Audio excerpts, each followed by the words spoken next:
Hello, loungers.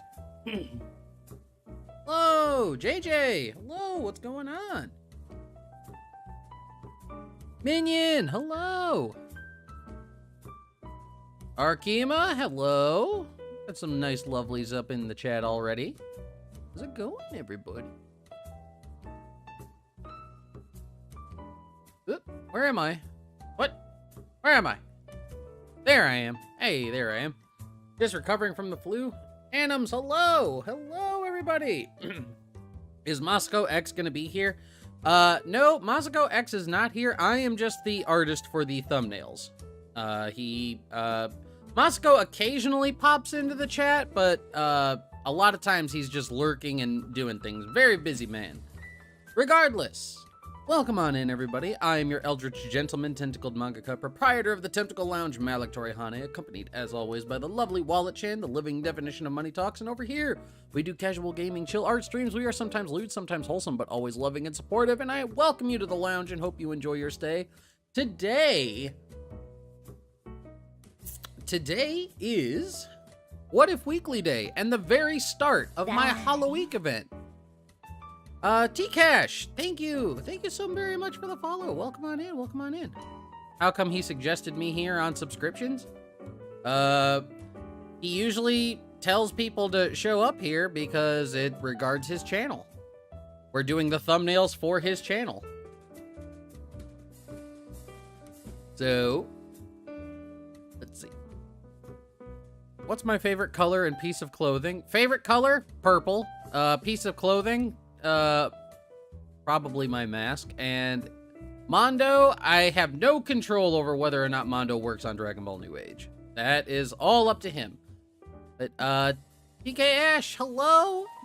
Trey, hello? Seaton, Minion, SMF, JJ, William, all my good beans. Hello, welcome on in, welcome on in. Yeah, today is the start of our Halloween event. Yes, it is nice to spread the word on your colleague's channel. Yes. I've been working with Masako for the last, like, 6 or so years on all these What If thumbnails, so, he very generously promotes me to let people, get a sneak peek of what's coming for the week. Speaking of which, we're gonna hop over to there in just a moment. Today is the start of the Halloween event. You guys can see it in the community tab. We have lots and lots of streams planned for the week, including some extra streams over here on YouTube. So you guys can check out the Halloween event. I need you guys to, if you are interested, post some fan animations in the comments of that community tab so we can do our watch along tomorrow. Without any further ado, let us hop over to the art area and I can show you guys what we're getting up to today. There we are. So, for today, we have 2 pretty fun thumbnails. First, we've got Majin Buu and Lazuli playing a game of patty cake.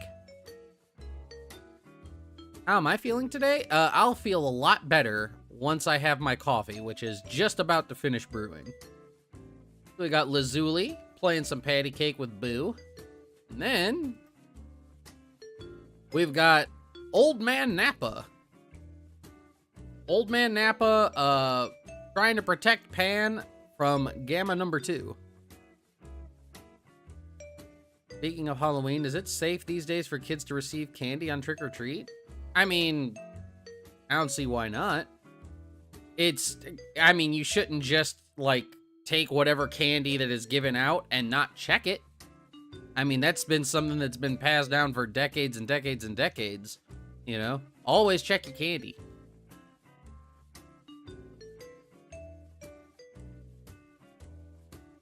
Yeah, I think this one is Napa's final adventure. We're gonna have Old Man Napa squaring off against Gamma 2.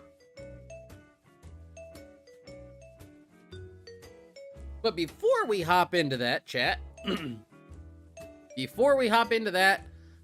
let me go and grab a really quick cup of coffee, and then we're gonna get started, all right? So don't go anywhere. I will return in just uno momento.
Alrighty, I'm back.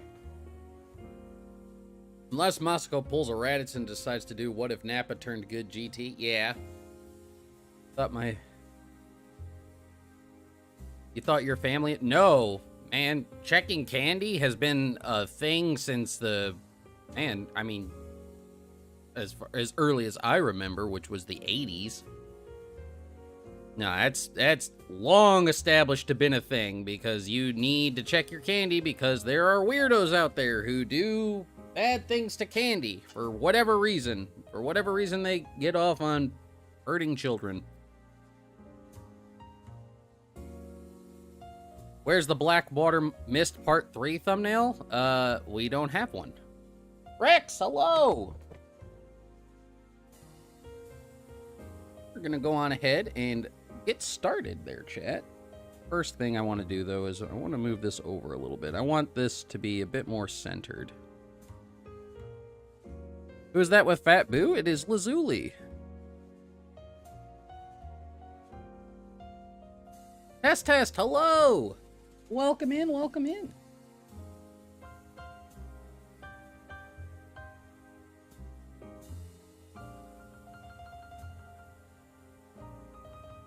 What if Dragon Ball Evolution never existed? What would have changed about the franchise's history? I gotta be honest. If Dragon Ball Evolution never existed, Dragon Ball Super probably wouldn't either. The whole Battle of Gods movie was basically a response to Fox executives telling Akira Toriyama they wanted nothing to do with him because he offered to help on Dragon Ball Evolution, and they basically turned him down. They turned down the creator of the series help on a movie about his own series. So he's just like, alright, you guys want to make a movie and it sucks? Let me show you how it's done. And did a Battle of Gods movie. And that Battle of Gods movie is basically what kicked off Super even existing. What are my personal favorite what-ifs or thumbnails that I've done? I've talked about this a couple of times. I loved almost all of the Raditz Turn Good. I loved doing the Gine on Earth ones. I also like the ones where Masako just lets me flex my artistic freedom a little bit, like when he allowed me to design Ranch, when he allowed me to design Perfect Celine and Imperfect Celine. Which I have to actually finish Semi-Perfect Celine. I need to, I have the sketch and stuff, a very, very baseline loose sketch for it. I need to fix it. I need to get it all done. It's like making a Spider-Man movie without a Stan Lee cameo when he was still alive. Yeah.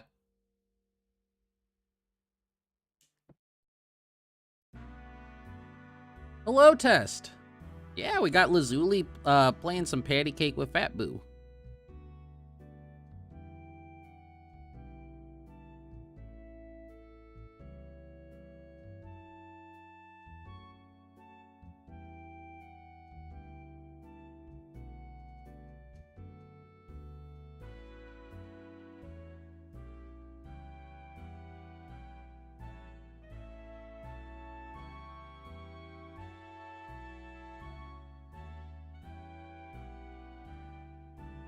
What if Masako stalls just so he could pay? I mean, I don't think Masako needs to stall to pay me more.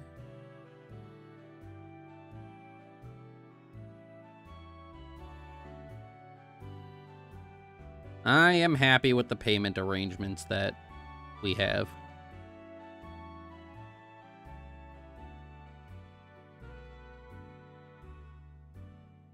Do I have certain dislikes of what ifs? Or no? There were certain things.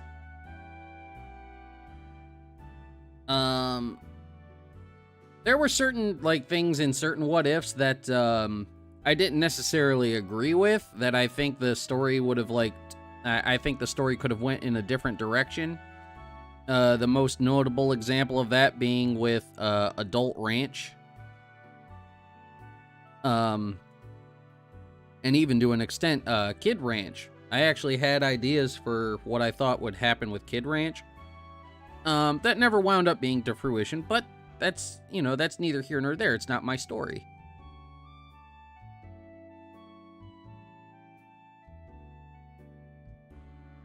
Seaton, I have no control over that. Masako is the one who writes the stories. I am just the artist. I only can draw what he tells me to draw.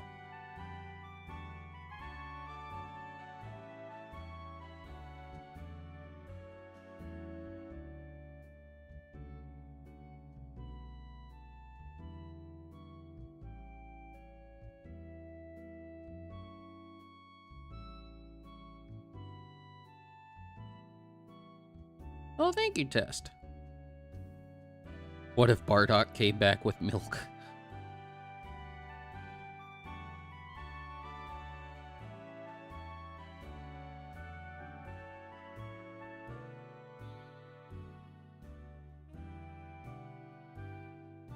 It is spoopy season.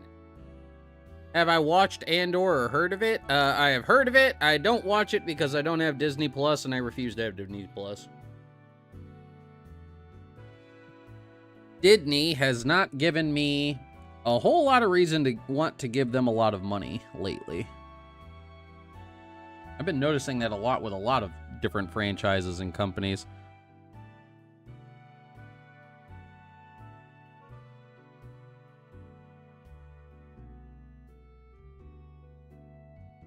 What's my Halloween costume for this event? Well, to be perfectly honest, I mean, I'm kind of always wearing a Halloween costume. Let me see.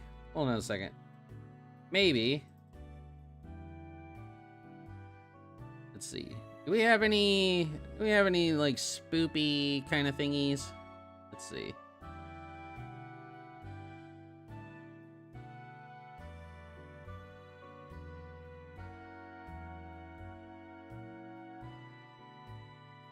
Let's see. We got some boba tea.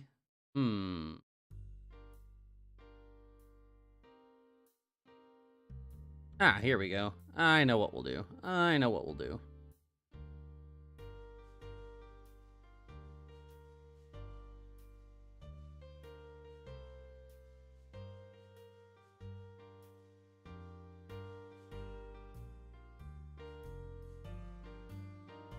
Yoink.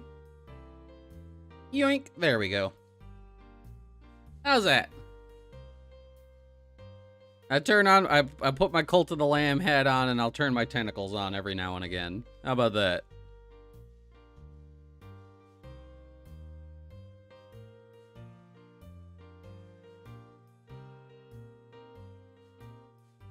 Why did Toriyama name Chi-Chi that way? In Spanish, it means breast because it basically means milk in Japanese, and he didn't care what it meant in Spanish.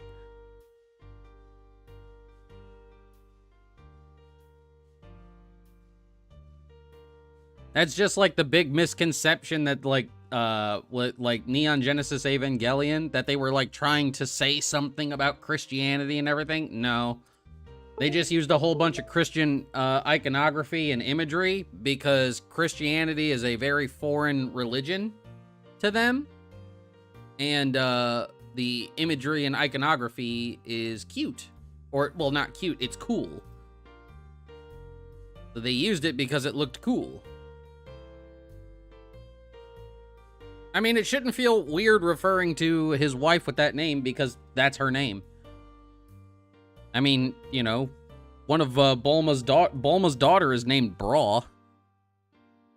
Her son is named Trunks. Her mom is named Panties. That's just the way Dragon Ball is.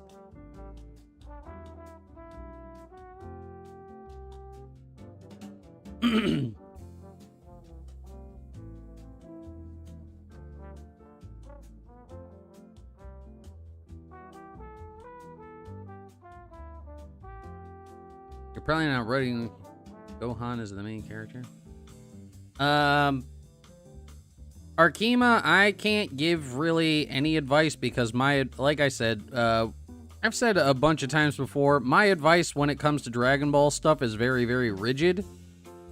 Almost every version of AF I know follows the anime continuity. That means they do everything that the anime does. They bring back old anime villains and stuff like that. That kind of stuff personally doesn't do it for me. If it does it for you, hey, more power to you. Do whatever you want with your story.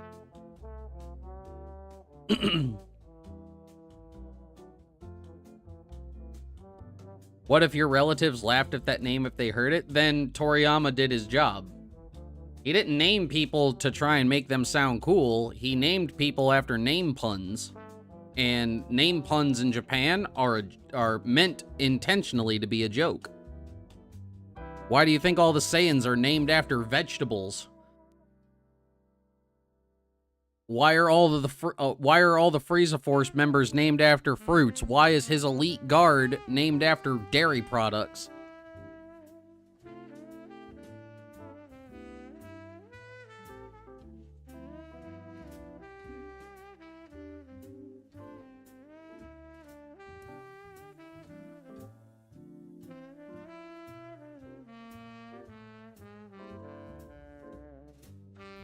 So Vegeta is a salad prince? Yeah, his name is literally Vegeta. And his brother's name is Tarble. Vegetable. Vegetable.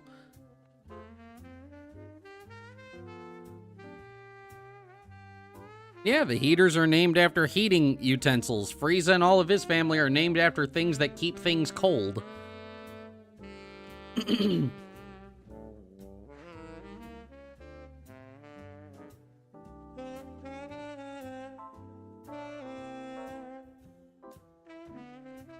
And did What If's post Boo arc? Would they skip straight to the end of Z and GT? Possibly. I can't speak for how other people would do it. I know plenty of Dragon Ball tubers who feel like the end of Z is a good ending off point. Some people try to expand on what further happened in what was it, Nekomajin, which technically takes place after the end of Z, where Oob and Pan is kind of grown up. Oob is already training with Goku and stuff like that. Hello, little helper.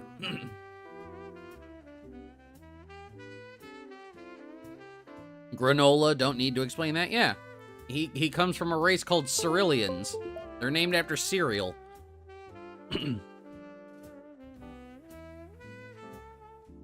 Yeah, Goku, I think Goku is what means sky, and Goten is heaven.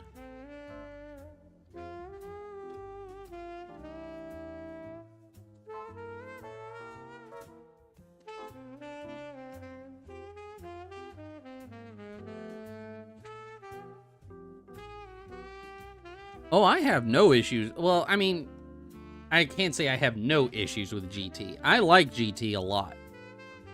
I recognize that GT is flawed. It is not perfect. But I like GT.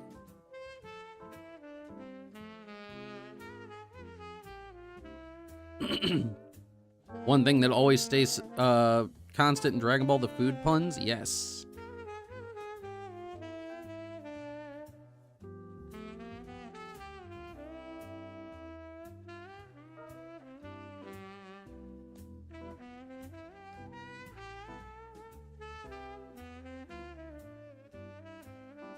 What ideas did I have for Ranch? Poppy! Hello! Welcome on in, bud. How are you? How you doing today, buddy? I can show you what my original idea was for Ranch. Good morning. How you feeling today, brother?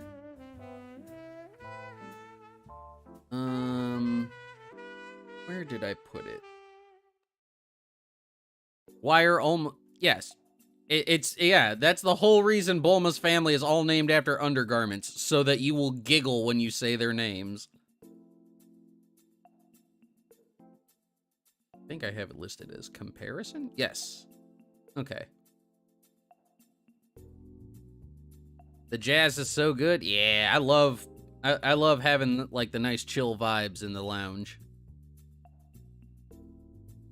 So this is basically what ranch wound up being, but this was my original take on what adult ranch should have been. She was still roughly the same height.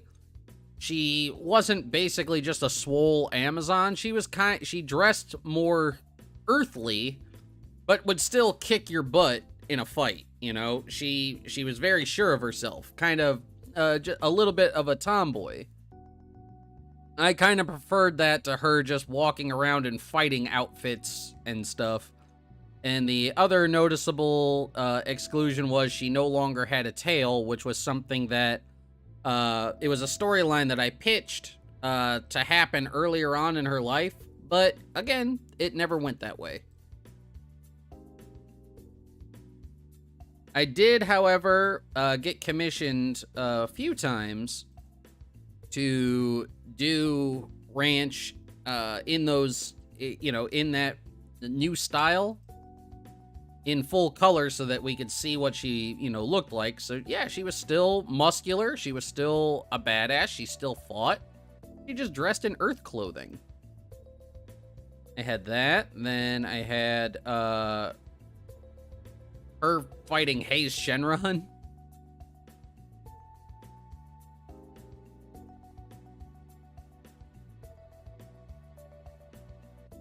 And then, where's the other one?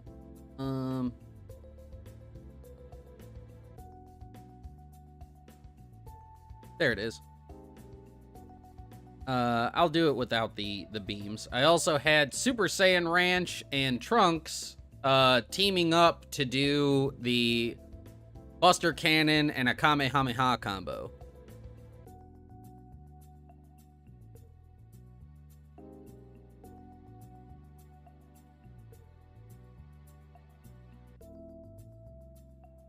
And then here's how it looked with the actual beam attached to it.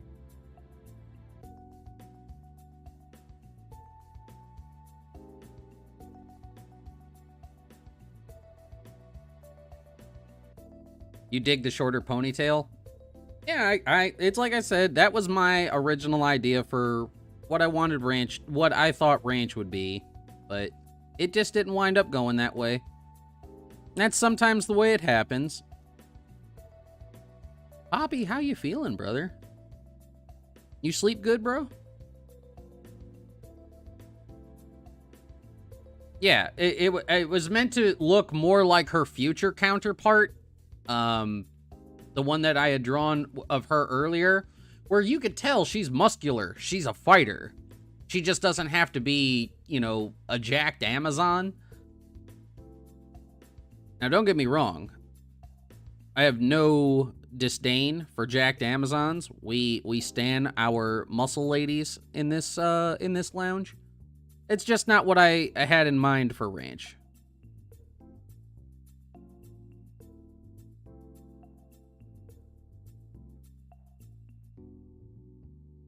Poppy, I gotta hit you up a little bit later because I have a proposal for you that I want to talk about.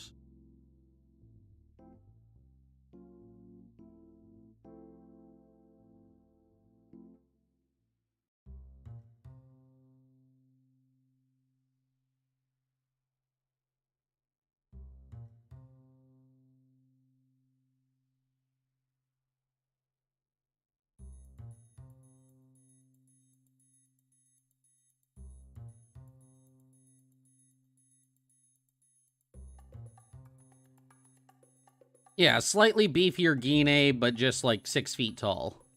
Yeah, buddy. I had Aspen and I had an idea, and we wanted to float it by you there, bud. By the way, guys, I don't have a shout-out command over here on YouTube because YouTube hasn't stolen that from Twitch yet, but if you guys don't know him, Poppy the Lich King's a good friend of mine. Fantastic, fantabulous content creator. One of the reasons I became a VTuber in the first place.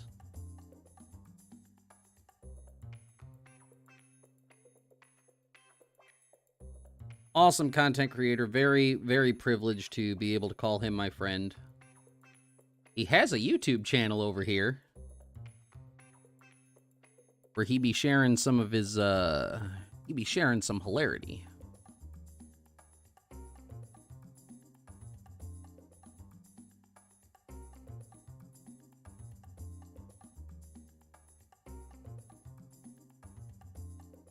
Art's looking awesome. Thank you.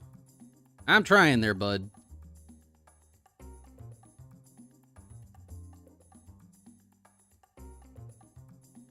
You can never attend Poppy streams because of the time zone. Yeah, Poppy, like even for me, Poppy be on them DGen hours, but we love him all the same. That's what VODs exist for.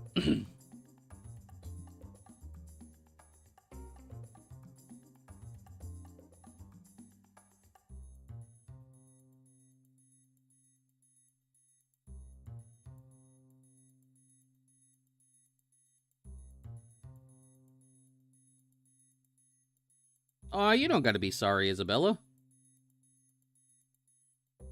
Ain't no reason to be sorry. Oh, I'm not Masako. I'm Masako's artist. I just do the art for Masako.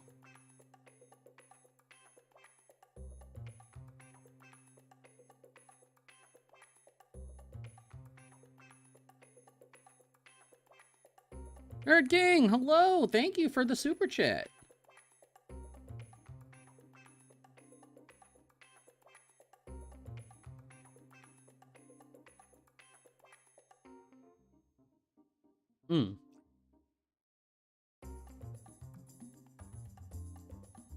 Yeah, I'm the artist for Masako, not Masako himself. And SMF, no. I do not know that.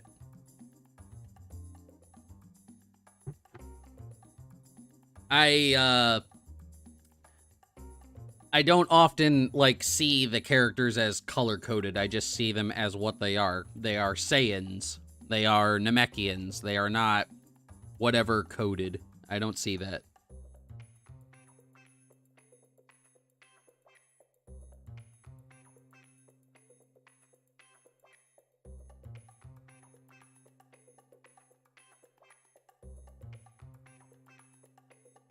Don't you feel sorry for Oob not existing in some of MasakoX's videos when Boo gets killed off? Well, that's the whole reason there's what ifs. It's just infinite possibilities.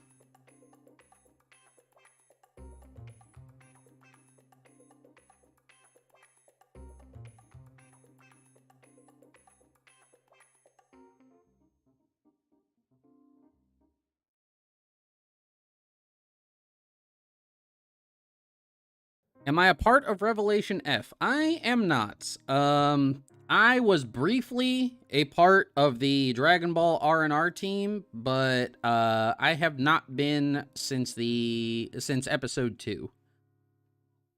I had started work on some stuff for episode 2, but it never wound up getting used. I stepped away from the team for personal reasons.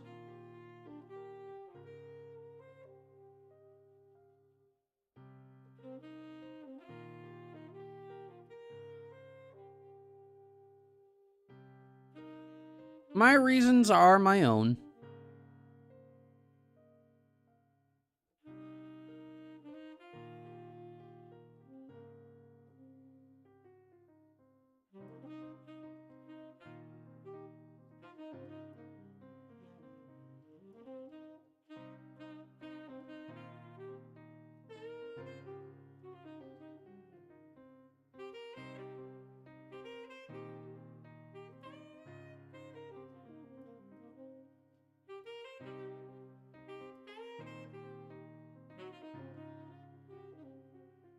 Not Daniel. Hello. Welcome in. How are you feeling today?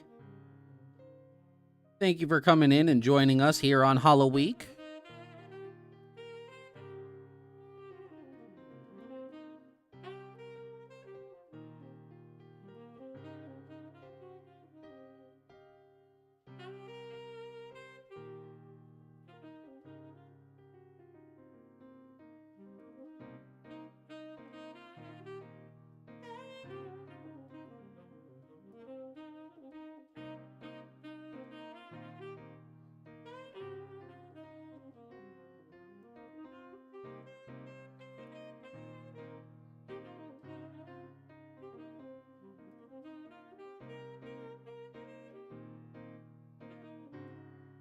You feel like you need to draw something for spooky season, but nothing comes to mind? I mean, I kind of know that feeling.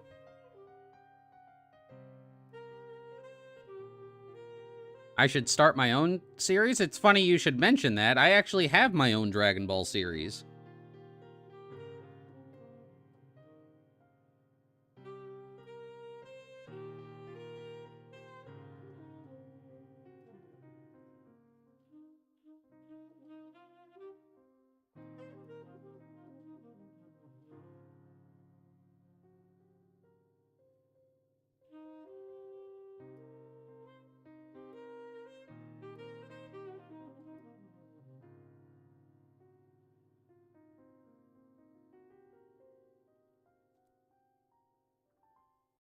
What if Roshi married Fanfan from his youth and trained Bulma, Chi-Chi, and Launch before the tournament? I mean,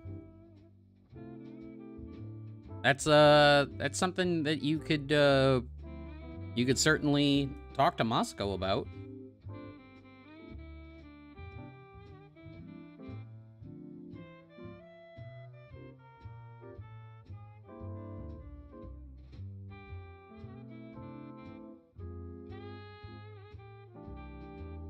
All right, JJ, thank you for coming out, friend. Thank you. Always appreciate having you here.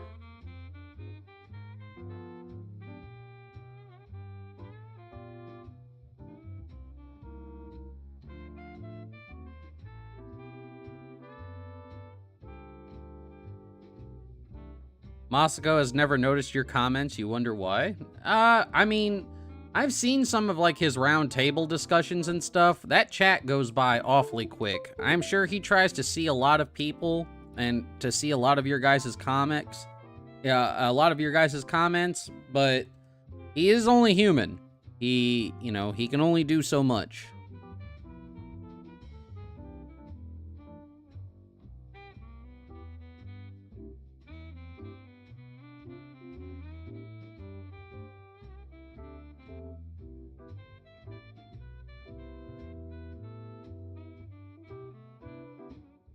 Because I am not a middleman, SMF.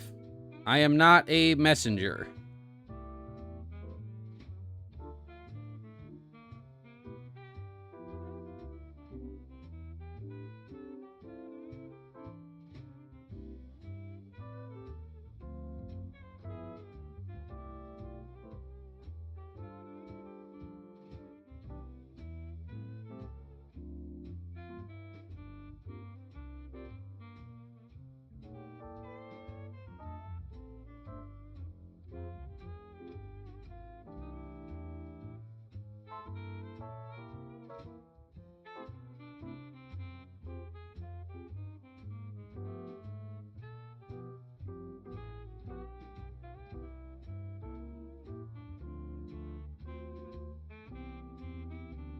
And trust me, if I delivered everybody's what if suggestions that have been given to me, I'd never be able to work.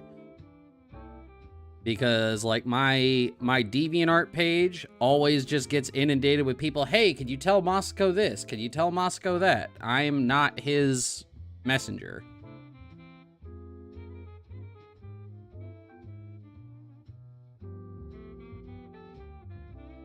Lazuli looking spicy.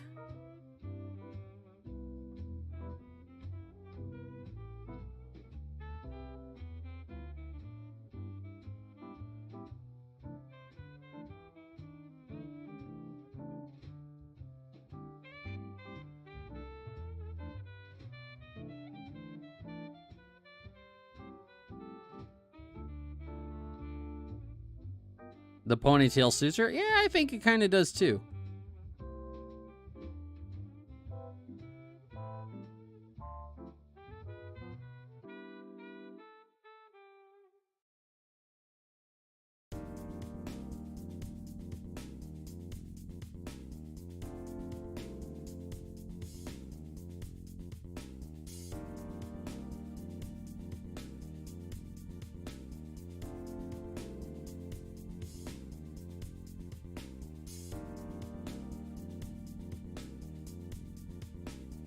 Wonder what a young Baba would look like?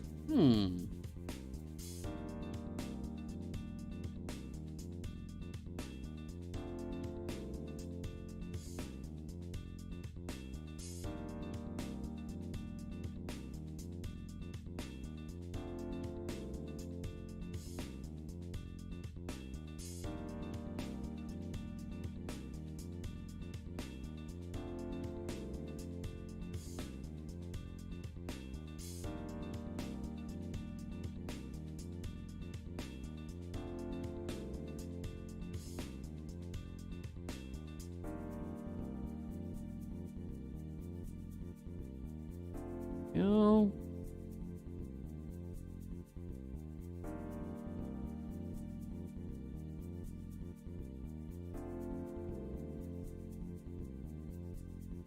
There we go. I think there's only one thing that I want to change. I think I need to...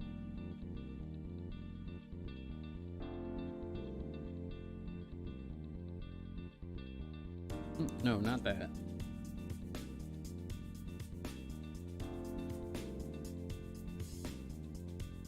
There we go. Just needed to come out a little bit.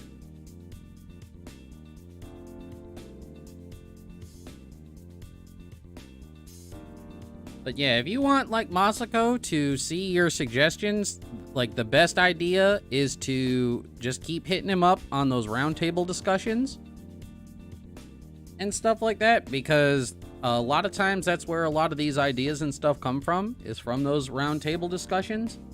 He may not be able to see everybody's comments, but he will see comments. You know, he sees them and he'll call them out. You just have to be a little bit fortunate with it.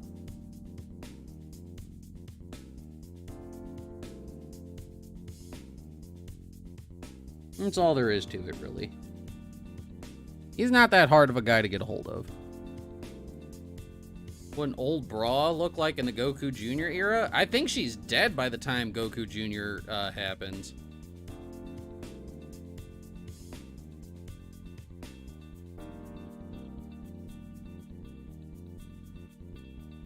Well, yeah, that's like on YouTube, super chats, like basically, super chats are like, hey, look at my idea.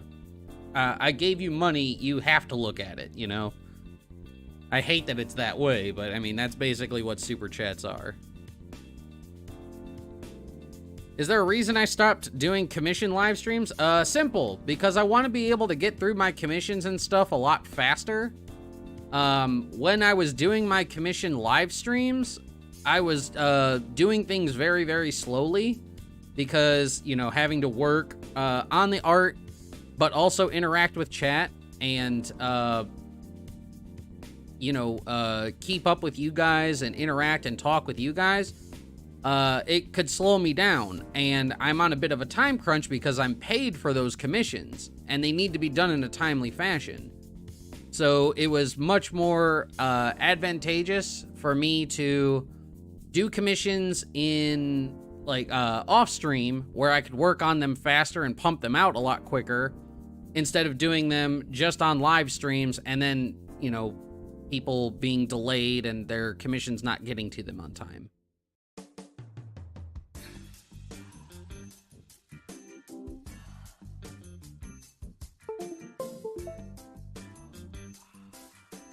Raw's a year younger than Pan. Why do you think that she'll be dead? I mean, that takes place 100 years in the future. Not everybody gets to live to see 100.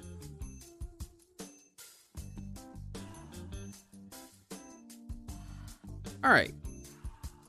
That is all I need for the line art on this one.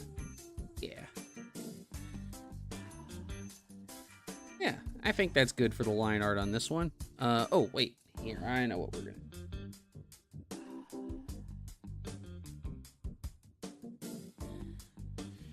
Where's my edge pen? There it is.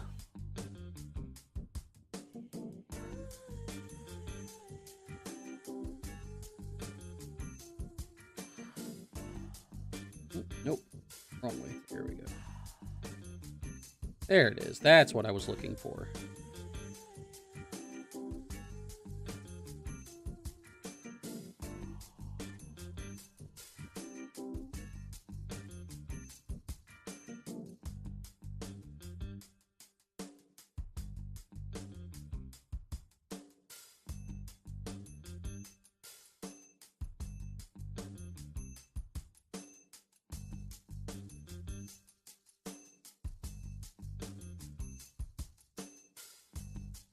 A little too much. There. Nope. Still a little too much. There we go. That works.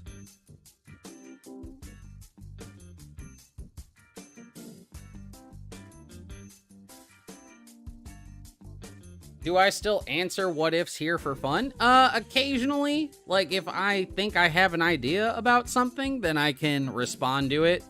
But for the most part, I leave the, this what if, that what if, or whatever to Masako, because he's the what if writer, not me. But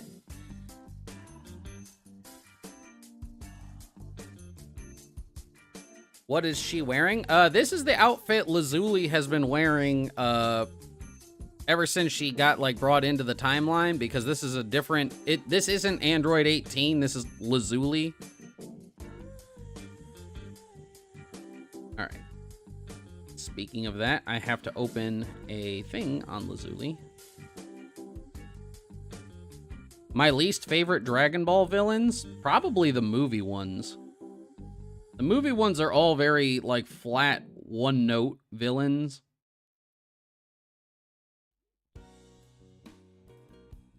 Yeah, this is from Lazuli from What If Krillin Became a Saiyan.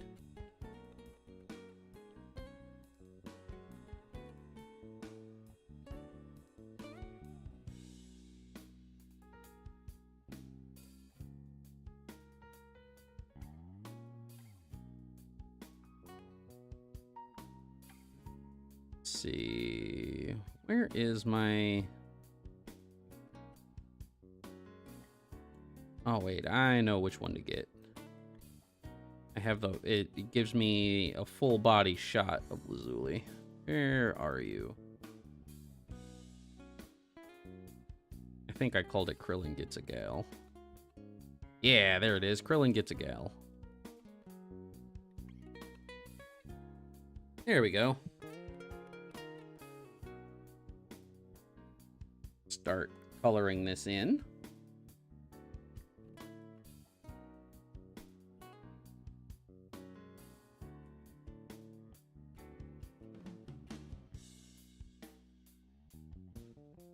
Yeah, Turles was basically, they were just like, well, what if Goku had never hit his head? What would he be like? And that's basically what Turles is. Turles is meant to be the personification of what Goku would be like if he had never hit his head.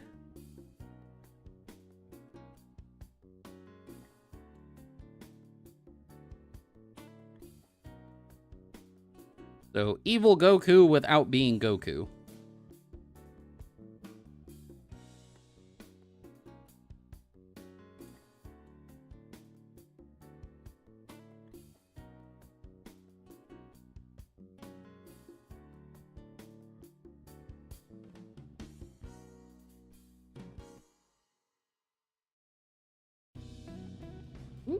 Wrong layer. Make sure you check your layers, kid.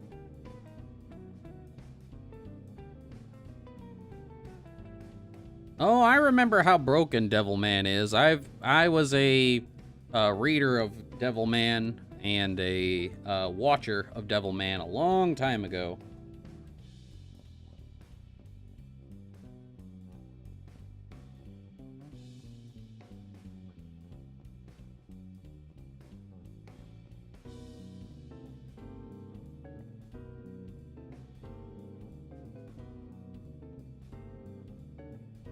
I'm not a big fan of the whole, oh, let's turn the protagonist evil kind of trope. I will say, though, that the whole Goku Black thing is actually really good. Despite its very, very flawed execution in the end, it's still good.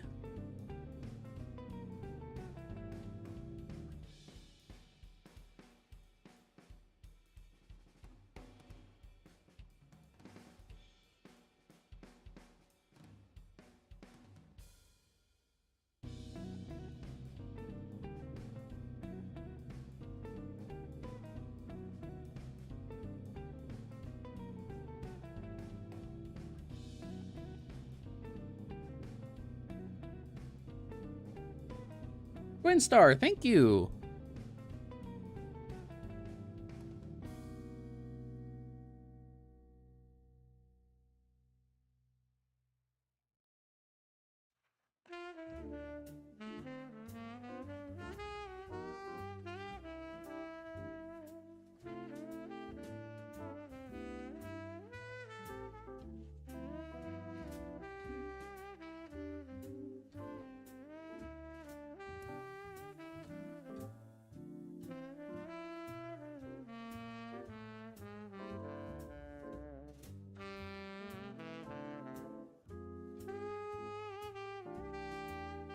Did love where y'all...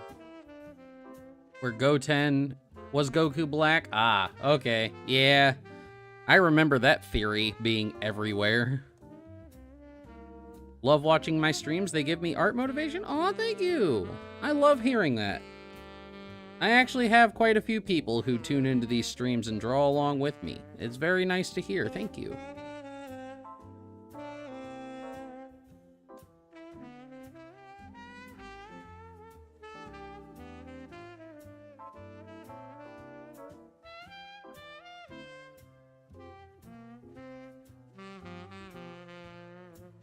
Remember when everyone called Beerus Bills? Yep. And that's why you don't trust fanlations. Because fanlations get a whole bunch of stuff wrong. If we listened to fanlations, we would be calling Trunks Toranks all the time. All the time.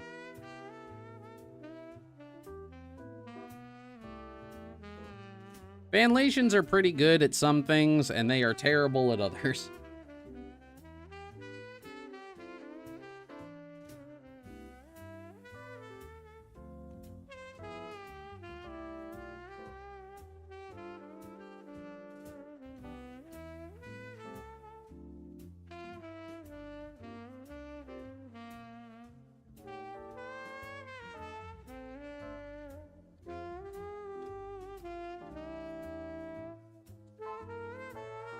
Oh, SMF, I don't think Saiyans are naturally evil.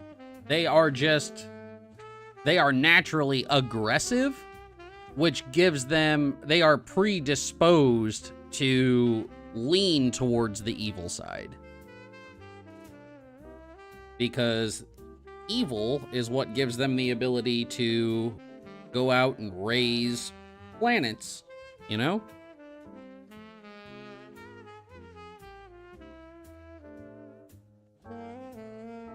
So I don't think they're all, like, just naturally evil. I just think they're predisposed to turn evil because of their aggressive nature.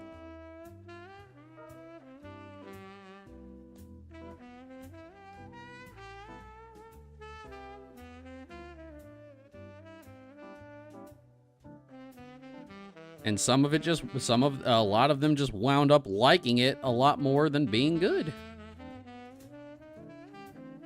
Yeah, Tarbal and Gine are exceptions. They are exceptions to the rule.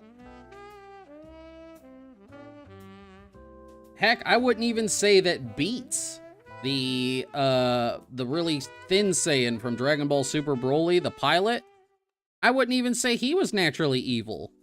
He's just a guy doing his job.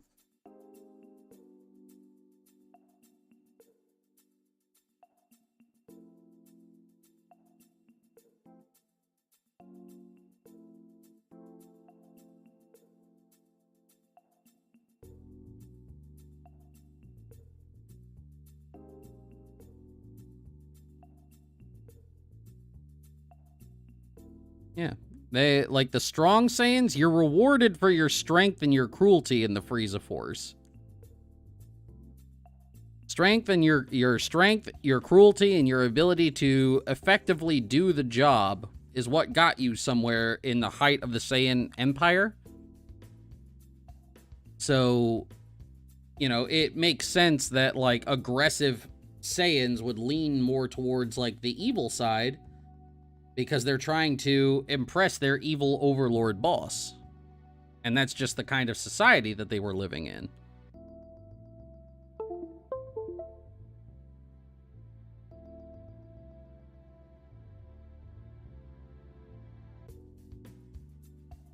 We live in a society.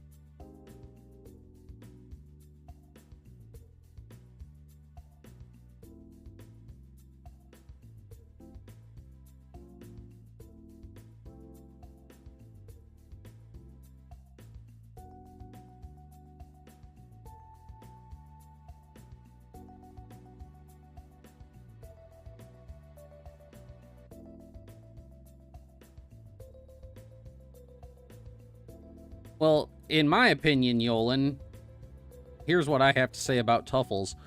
Tuffles don't exist. They are an anime filler-only creation, so in my opinion, Tuffles don't actually exist.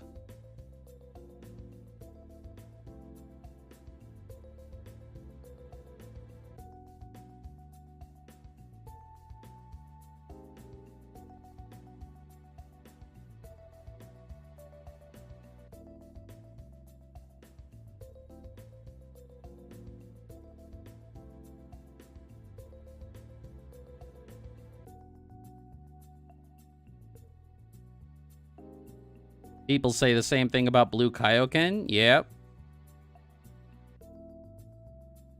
I said the same thing about Super Kaioken, too. Tuffles are in GT? Yeah. And people always talk about how GT isn't canon. GT is this, GT is that. They say GT isn't canon, but they want the Tuffles to be canon. So everybody wants to pick and choose their continuity.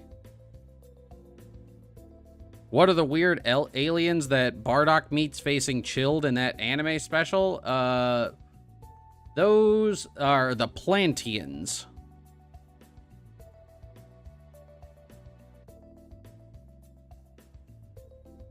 I believe that was their name, the Plantians.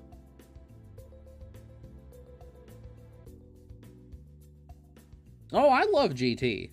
Believe me, I love GT. But again, I know how flawed and imperfect it is.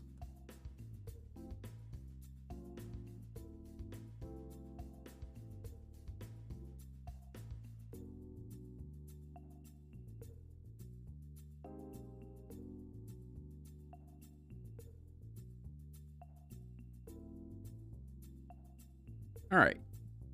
We're just about halfway through this one. Let me run and grab another cup of coffee really quick. I will be right back, lovelies. Don't go nowhere. Oh, I got my stand up and stretch notification just as I said that. So yeah, give me 1 second. I'm going to run and grab myself another cup of coffee, take a quick stretch, and we'll be right back.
I told you I'd be back.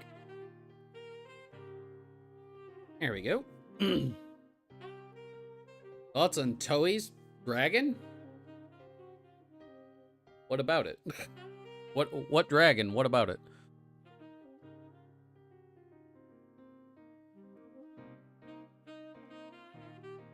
The Machians? You mean Garlic's race? I think they had potential. In the Dragon Ball story that I'm doing, I actually wanted to try and not like the Machians themselves, but take like an idea of the Machians and like incorporate it into something kind of different.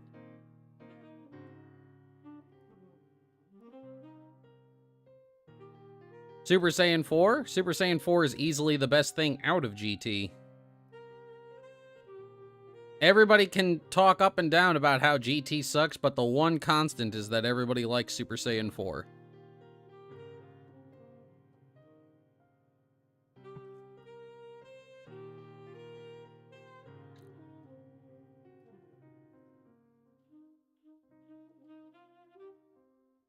Oh, you could easily...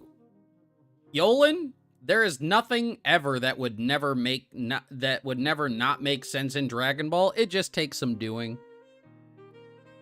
Sure, you probably can't have the exact same origin of Super Saiyan 4, but you could certainly incorporate Super Saiyan 4 into the story, and relatively easily. I did it.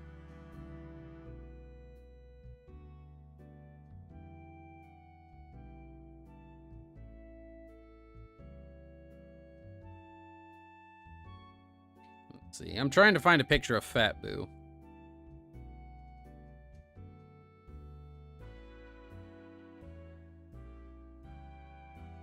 The Dragon Ball, so like the anime continuity. I have always said that I am a bigger proponent of the manga. For me, I always considered, I only consider that, which was written and drawn 100% by Akira Toriyama, to be like the quote-unquote definitive canon of the series. Everything else is kind of like supplemental, and you can take it or leave it as you choose.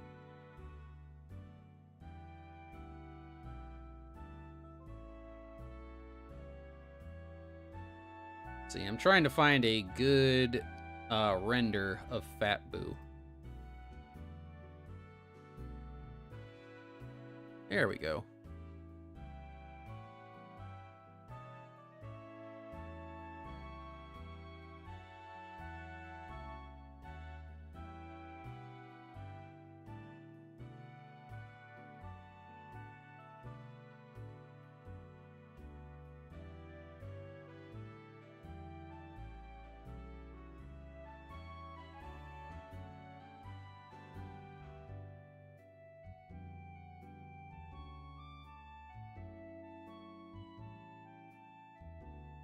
Where would the tails come in?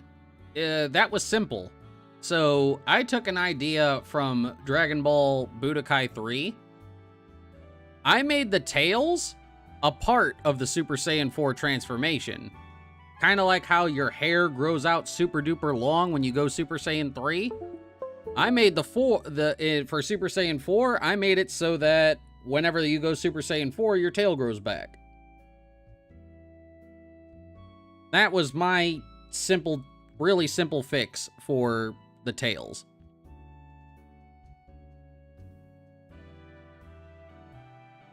Would I punch Toriyama? Hell no. Toriyama is like one of like my biggest influences. He's the whole reason I became a manga artist in the first place.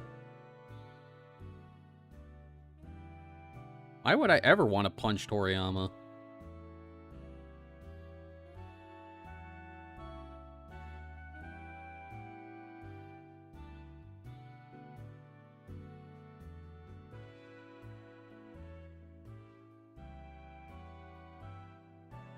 How did I feel about Goku being a kid again? I know why they did it. I wasn't necessarily a fan of it. Sir Craps a lot, hello!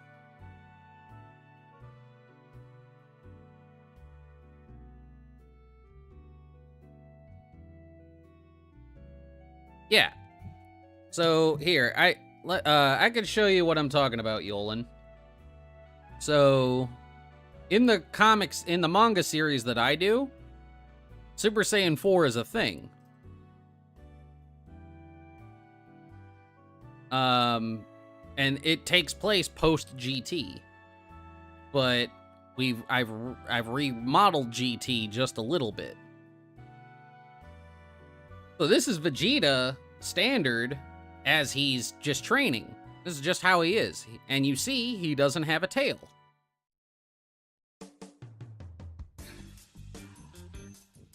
Then,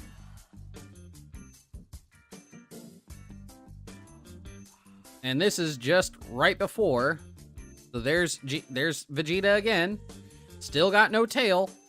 You can clearly see it, there's no tail here. But then just a few pages later, he transforms, he goes Super Saiyan 4, and the tail pops out. So the tail is in fact just a piece of this transformation.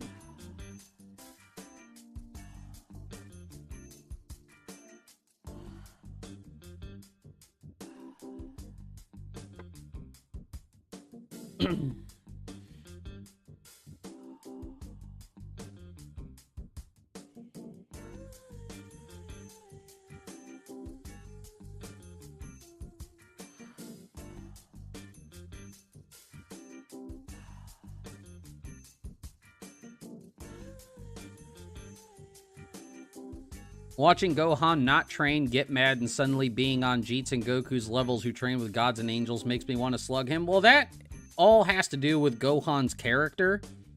Gohan, since the beginning of the series, has been portrayed as, yes, I'm weaker, but under the right conditions, I'm the strongest being in the universe. And that's just what it is. That's always been a piece of Gohan's character.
Here we go.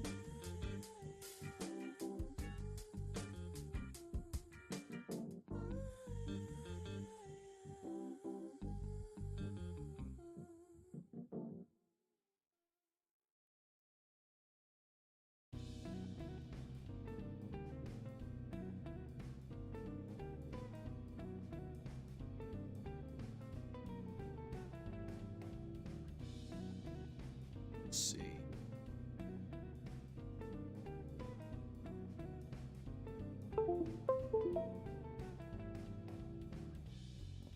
So what I'm saying is that there's a Catboy level of Saiyan. I mean, Super Saiyan 4 has always been like that. It's like the red furry, basically.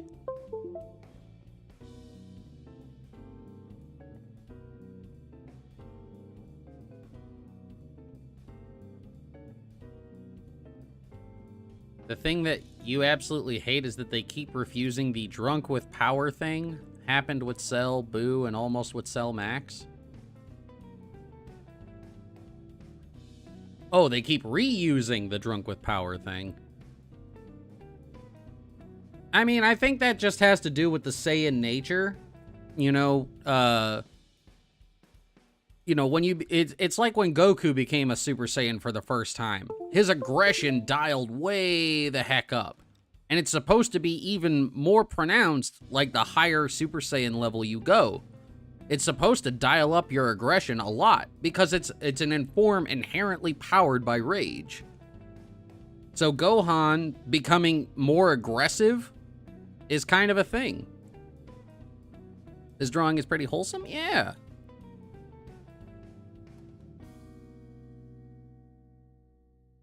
Imagine Dragon Ball characters beating up Toriyama for his not-so-good decisions.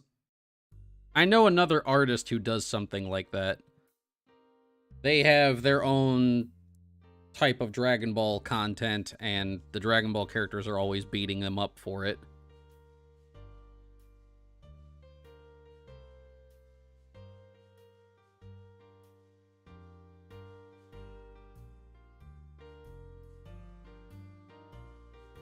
Prince Vegeta is an honorable man? I don't know where you got that from. He might like adhere to the Saiyan warrior code, but that by far does not make him a quote-unquote honorable man. He is a far more skilled warrior. Battle is part of his thing. That's another reason why Gohan constantly loses himself to his own power. He doesn't practice enough with it.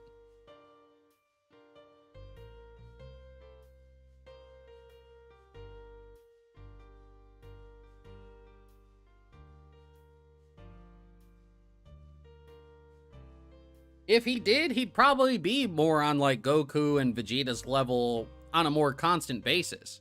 But he's very flip-floppy with it because, spoiler alert, Gohan is not his father. He wants to be an Earthling. That's all he ever wanted to be, is just an Earthling. He just wants to go to school, he wants to study, he wants to be a scholar. He is not Goku. He is not driven by the desire to fight. Malik, a Vegeta hater? Vegeta is actually my favorite character. But that doesn't mean I excuse literally everything and I'm not, like, quote-unquote delusional about it. Vegeta is an awful man, but I love his character growth. He became a better man towards the end of the series, but besides, like, when it comes to honor, I would when it comes to battle, he was somewhat of an he's a bit of an honorable man towards the end of his life. At the beginning, he is far from an honorable man.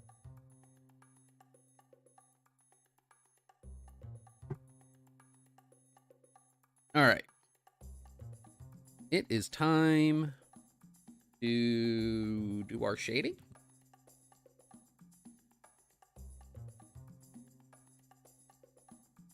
If you say so, William. If you want to say that.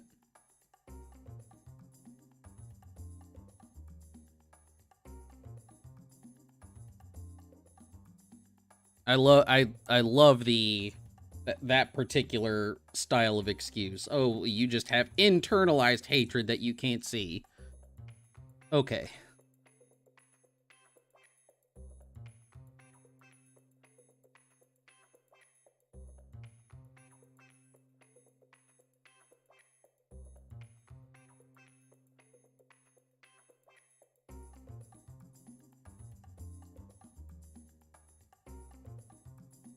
I made the Krillin outfit yellow in the early, and now it's back to orange? What? No, it's not. Hold on a second.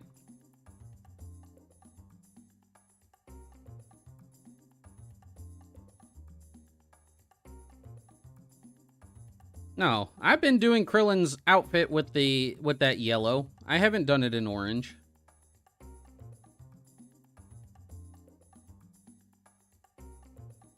In fact, I do everybody that way.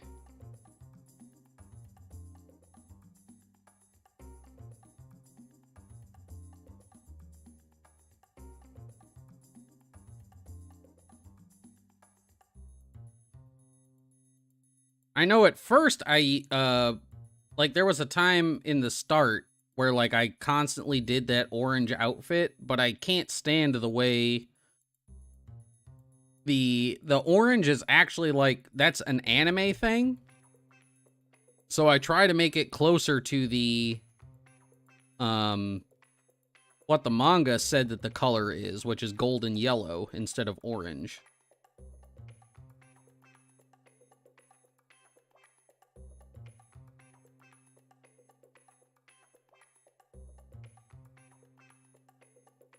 I'm trying to see what you're talking about. Hold on a second.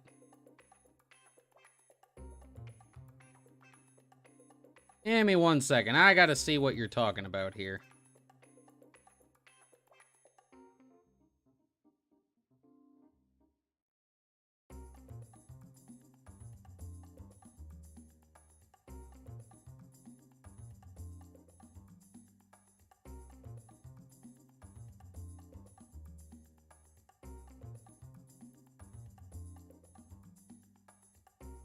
Where is...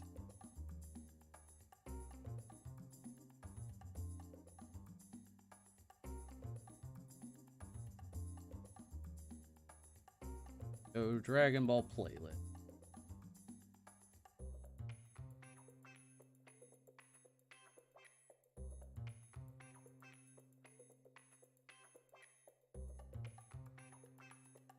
Yeah, episode 5, he was still in a yellow outfit.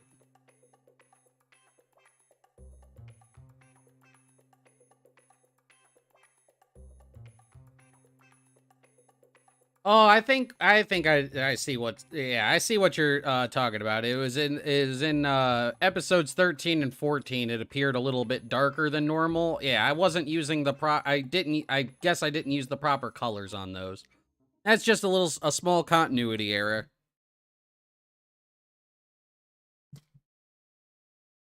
Cuz honestly, like in let's see. It's either a continuity error or Masako colored it. Yeah, because look, I still have it as the regular yellow in here. It's not orange here, even though it is on the thumbnail when Masako finished it. I think that's just a small color edit that Masako did.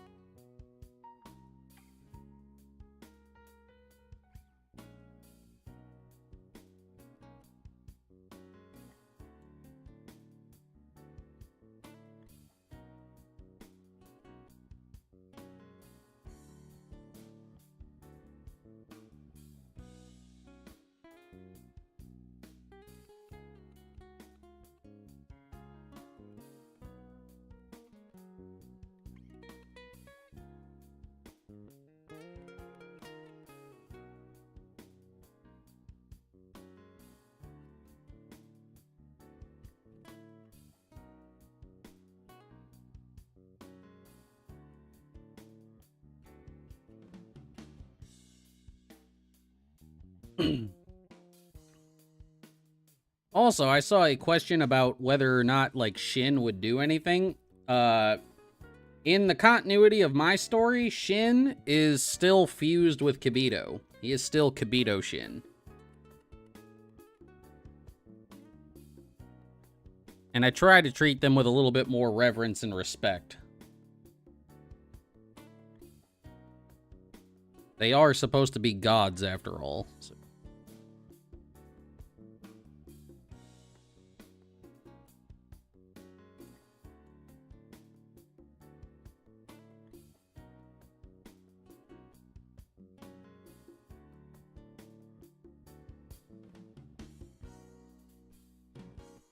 And I've talked about, like, Shin's ineptitude when it comes to being a Kaioshin.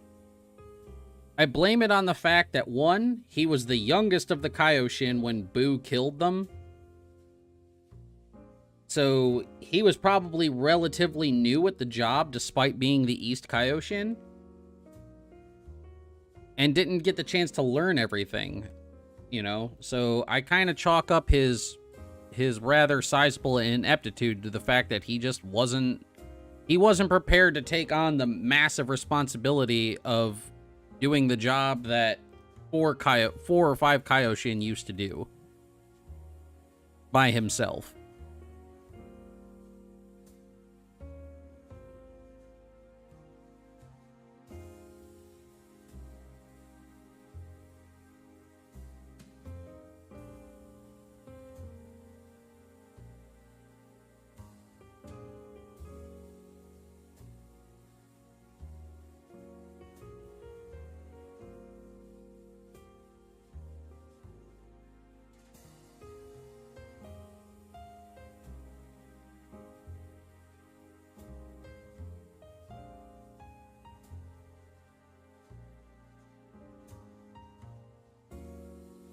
That's basically my logic for why Shin is kind of inept as a Kaioshin.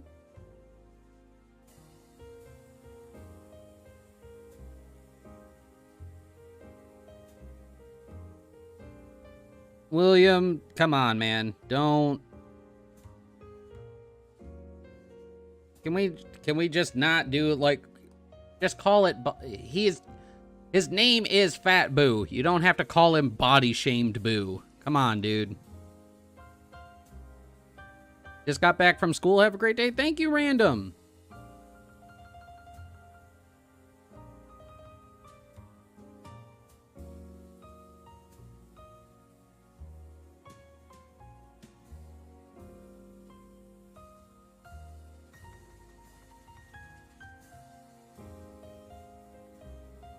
The fact that the Earth is almost single-handedly carrying the mortal index of Universe 7 despite not having global space travel? Basically, yeah.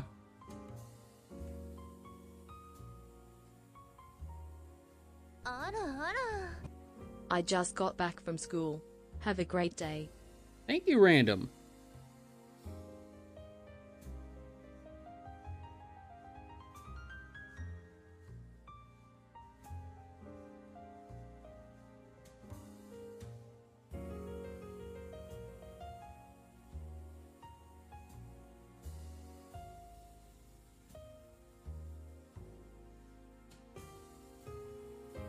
I mean, you're free to call him whatever you prefer.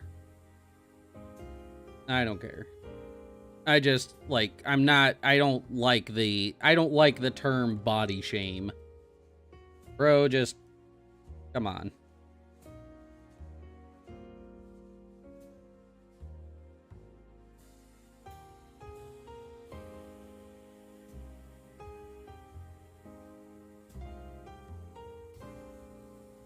Mr. Boo. Yeah, there you go. You can call him Mr. Boo if you want.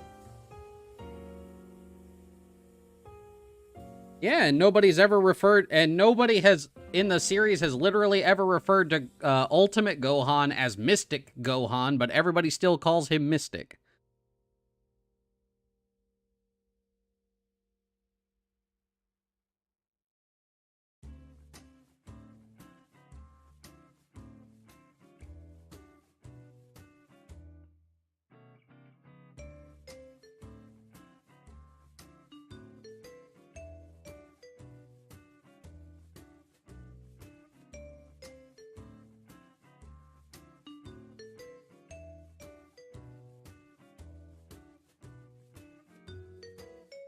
It's just like when people come up in here and instead of calling him Black Frieza, which is what the form is called, they're like Blackface Frieza or some other, like, dumb term. Just call him what it's called, dude. Come on.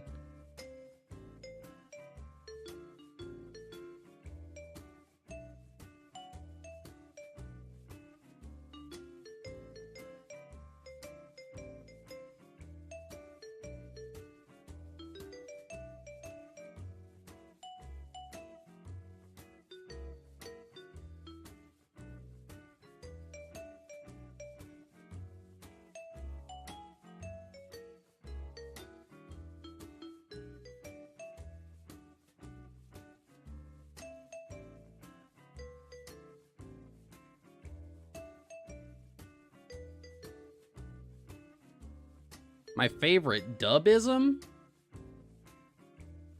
I think about, like, the only dubism thing that I don't have a problem with, for the most part, is the pronunciation of Saiyan. That's about really the only thing that I don't have, like, too big of an issue with. Everything else is kind of egregious.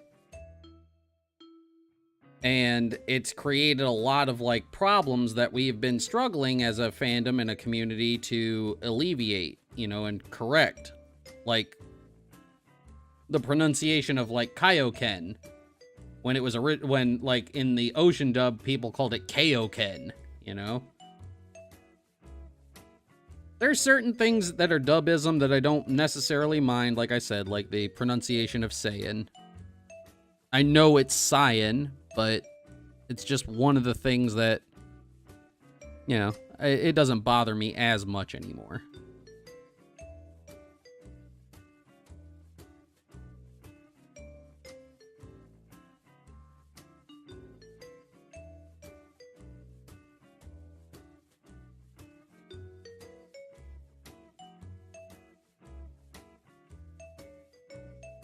Whiskers the Wonder Cat.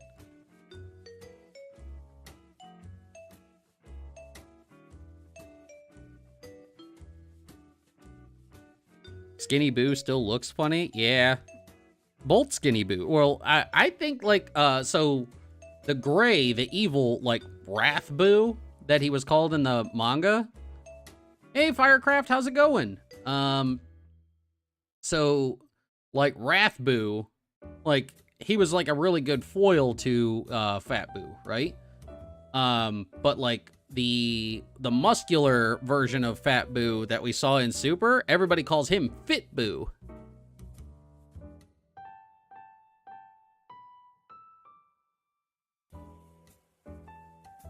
Yeah, in the original Viz manga, when after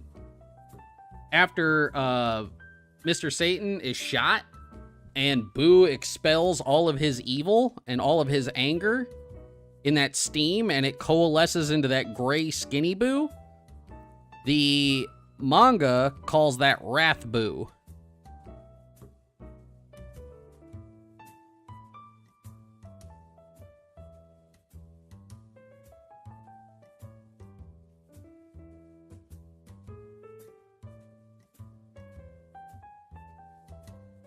GT is unpopular Dragon Ball opinion. GT is awesome. Hey, I mean, I have no issues with GT. I like it. Who would win, Wrath Boo or Skinny Boo? I probably have to say Fit Boo would probably win. Fit Boo probably would win.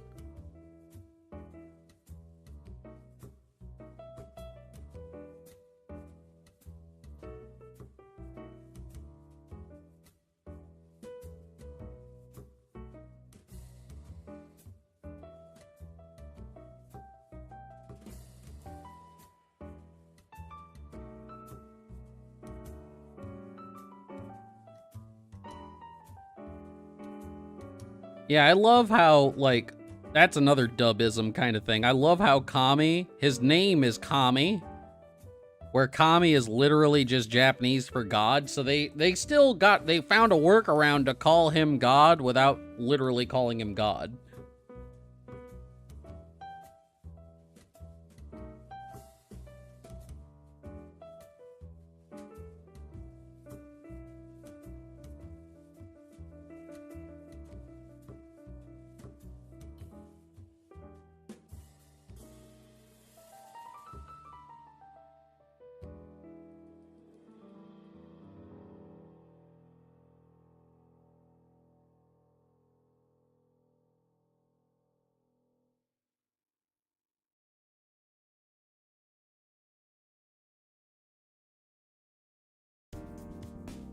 I'm fading into another dimension. Yeah, that's back when everybody was trying to be the next 4 kids. Everybody had to be the next 4 kids, so everybody tried to come up with, like, terminology that is because you couldn't say, oh, I'm being killed or I'm dying at the time.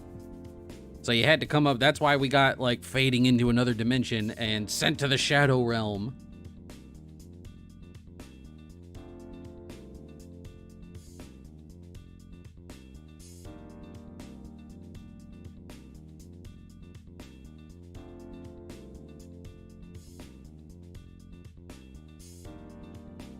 Yep, Hiffle. The crude Photoshop of the word hell.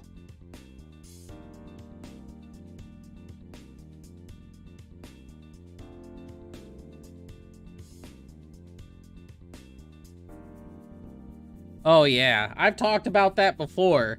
Like, I love that, like, when Napa and Vegeta first show up on Earth, and they're in East City, right?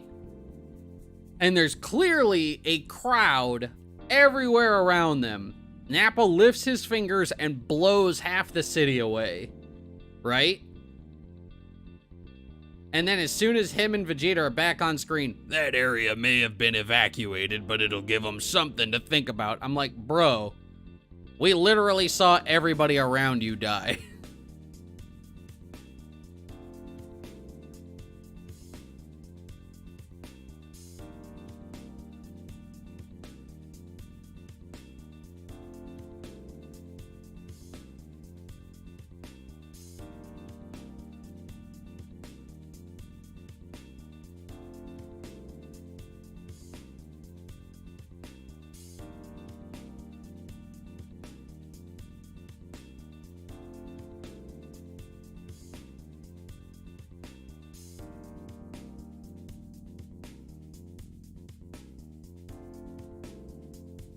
Was Gine ever in Z? Nope. Gine did not show up until long after Z. The first appearance of Gine was in the Dragon Ball Minus manga that came out with Jocko the Galactic Patrolman, which came out after Battle of Gods.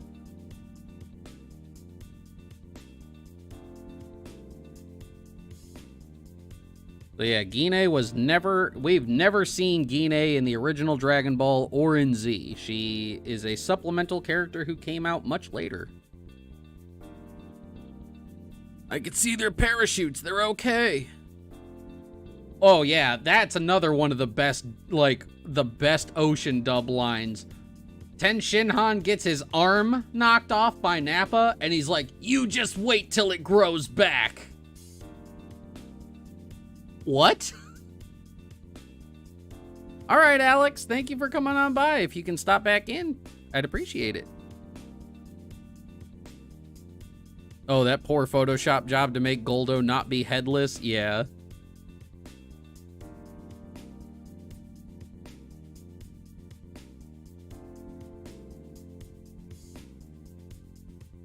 All right, we'll do the second layer of shades and highlights. Katat? Katas? It's Katat, or Katas in the manga. But that is actually something that is actually from the manga. That Kami's, father was named, or Kami's parent at the time was named Katas. Yeah, it's also mentioned in the manga. The child of Katas, the scion of the Dragon Clan.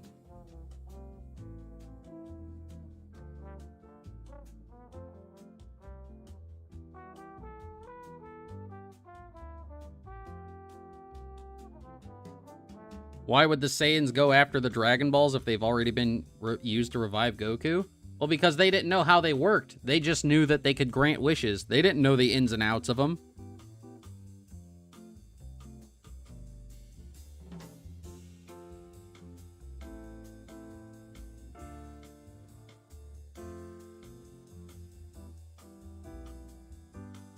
Popo is in GT. What are you talking about?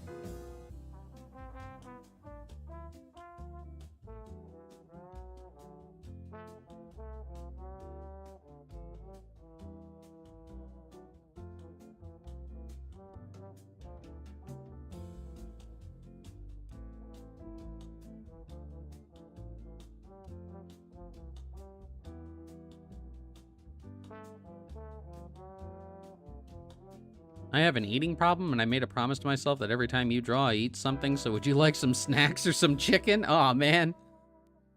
Does Beerus's race have a name? If it does, we have not heard it yet. It's just like Frieza. Frieza, like, we know Frieza has a race, but it's still only ever been called Frieza's race in official material. It has never been given a proper name.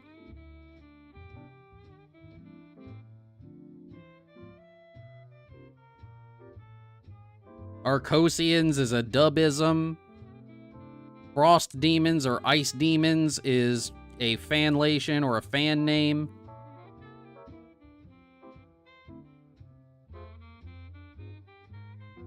Hell, in the manga, the Namek we know as Guru doesn't even have the name Guru. It is just the Elder Namekian. The Grand Elder. That's it. That was the only name. They never had the name Guru.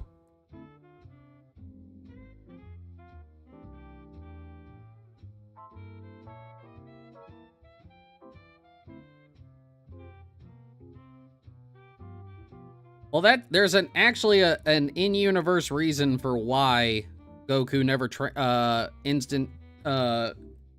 why Goku never teleports to Namek. And it was brought up during the Cell arc. Namekians don't have a lot of ki. They are, they rest in, like, the 1,000 to 2,000 range, which for a normal human, that's a lot, but for somebody like Goku, it's not a lot. And from Earth, he has never been able to locate the Namekians. The only way he was able to instant teleport to Namek was when he went to Kaya-sama's planet And Kaiosama was able to point him basically in the direction of the Namekian so he knew where to look. But that's basically the only way he was ever able to find Namek.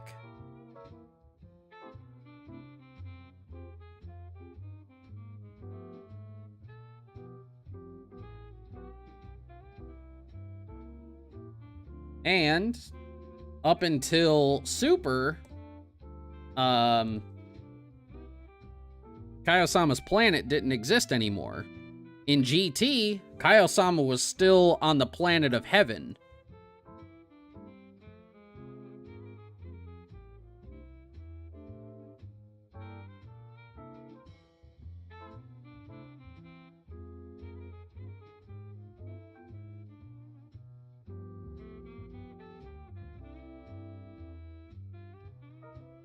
Yeah, the Lookout is a dubism. That is, it's, from what it has always been called, like, the Temple of God or Kami's Temple. The Lookout is a dubism, so is the Hyperbolic Time Chamber. That is also a dubism. In the manga and stuff, it's called the Room of Spirit and Time.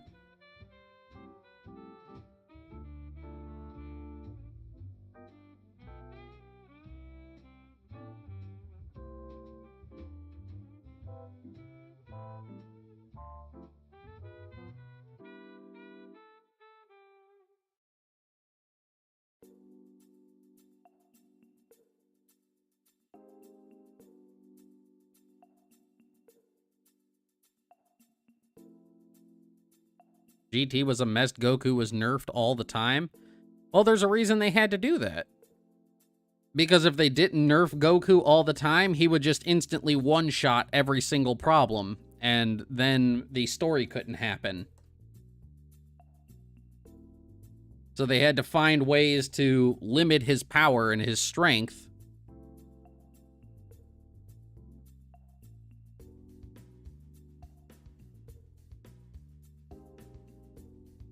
Otherwise, there would be no story.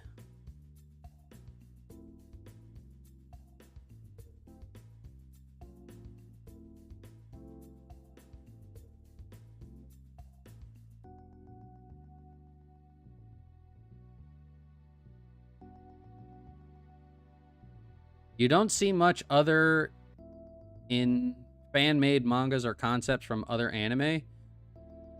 No, actually, I do see quite a bit of fan manga from other anime series. I've seen a bunch. I've seen a whole bunch of Fairy Tail. I've seen, you know, I've seen fan manga of almost every franchise there is. It's just we're here in the Dragon Ball community, and it's a bit more prolific here. It is kind of a big thing here.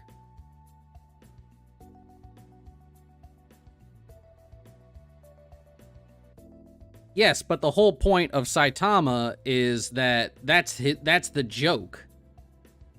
It's not the joke with Goku. Goku's story is that I'm constantly trying to progress and grow stronger. The whole joke with Saitama is that he is an anime protagonist from the end of his anime, slapped at the beginning of his anime, where he's already as strong as he will ever be. It's like starting New Game Plus with every single power-up that you had from the previous game, and the game not adjusting the difficulty accordingly. You one-shot literally everything.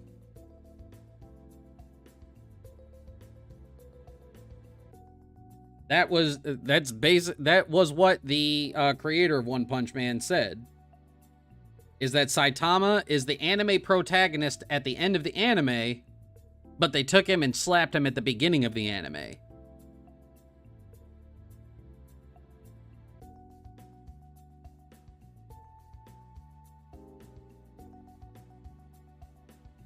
So, like, take Goku from Super and slap him at the beginning of regular Dragon Ball and see how uninspiring it is that he can tap literally every big threat villain and knock them out.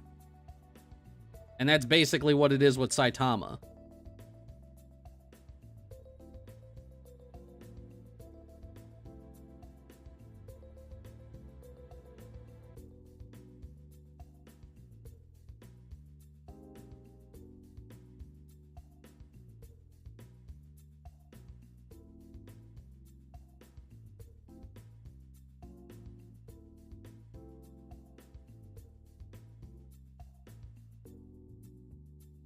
The fight between Garo and Saitama in the original web comic is actually a lot different than the way it panned out in the one done by Yusuke Murata.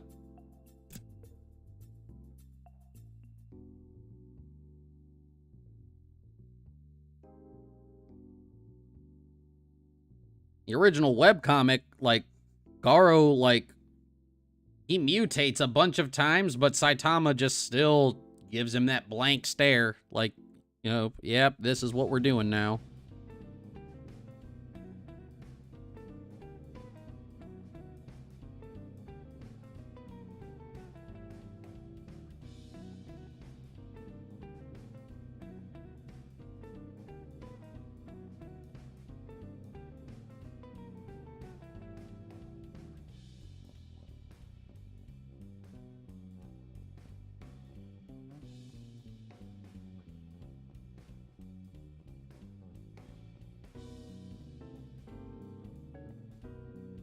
Go.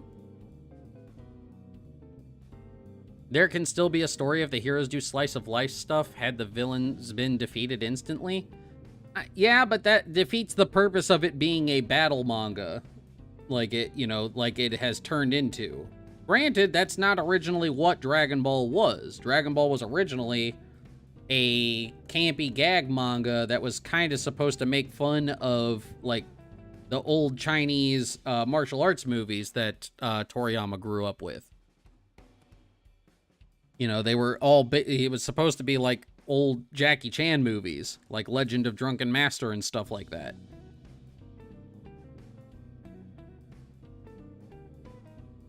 It was supposed to be like kind of like a piss take on those kinds of movies, and it just eventually grew and morphed into the this prolific battle manga.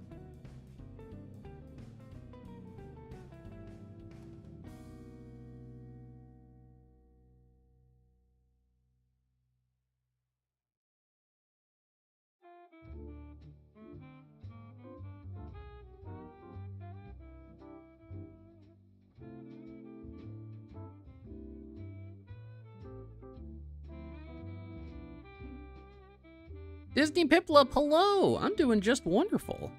Having a good day.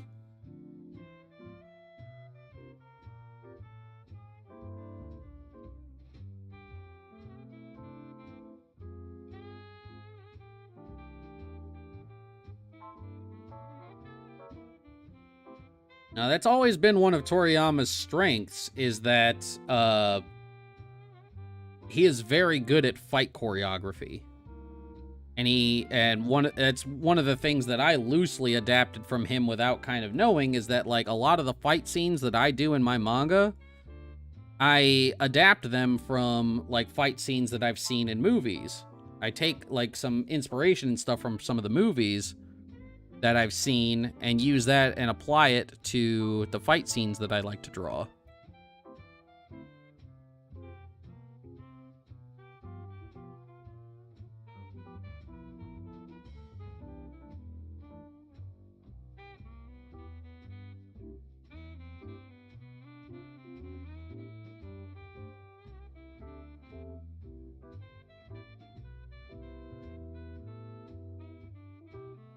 Oh, I can give you an example. Here, I'll show you.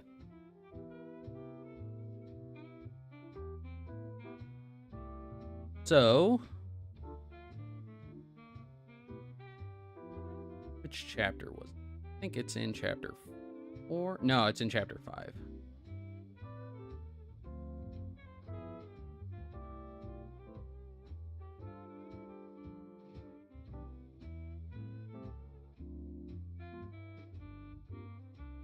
All right, so in Chapter 5, our big bad guy here is being teamed up on by Gotenks in Super Saiyan 3 and Piccolo. Piccolo's holding him by the throat. Gotenks is wailing on him, right? Then the bad guy punches Gotenks away, reaches over his shoulder, grabs Piccolo by the shirt collar, pulls him down over top of him, and kicks him. This is actually choreography almost one for one to a fight scene in the Death of Superman movie. The animated Death of Superman movie. Where Aquaman and Martian Manhunter are fighting against Doomsday. Martian Manhunter is holding Doomsday like that, and Aquaman is, or wait, no, it's Aquaman. Aquaman's holding him like that, and Martian Manhunter is punching him. He knocks away the Martian Manhunter and then pulls Aquaman over his shoulder just like that and kicks him away.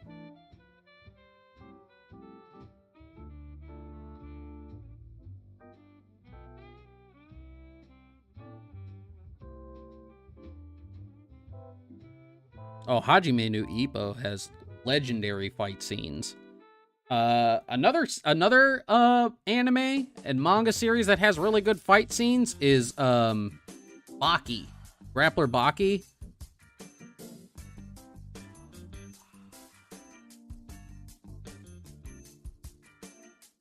Grappler Baki has really good fight scenes.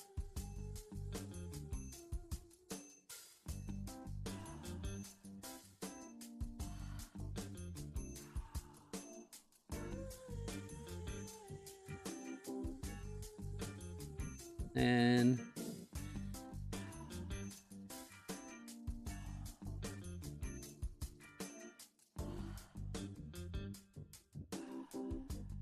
back to my edge pen.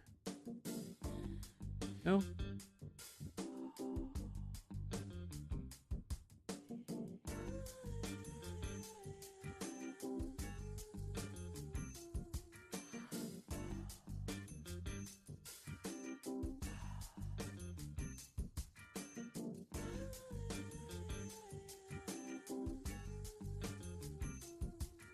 Imagine Lazuli looks jacked in comparison and has those clothes because the future roughed her up. That's something that you would have to take up with Masako because I'm not fully aware of the full lore. Basically, I will show you guys the exact, hold on.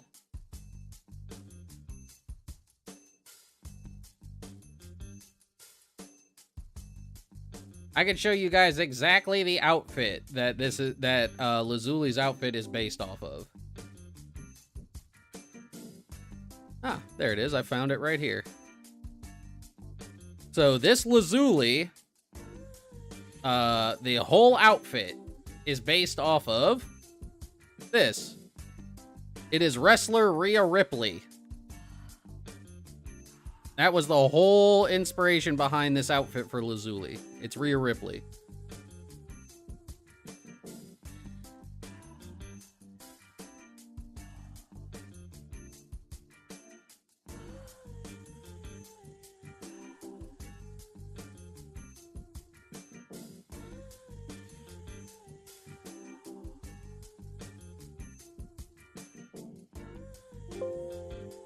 No, this one I think is done, chat.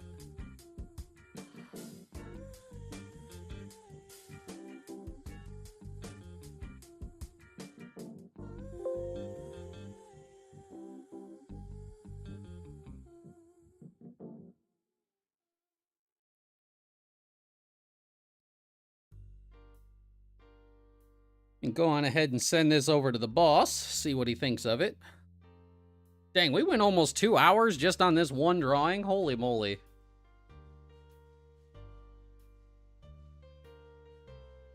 I thought this was going to go by quicker, and here I am, just putzing around. I think it's just because I'm talking with everybody. I like chatting with everybody.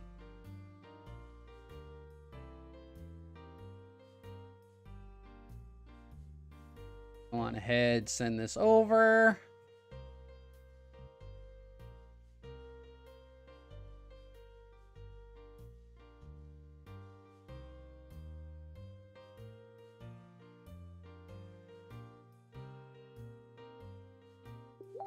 Hey, we got a thumbs up on it.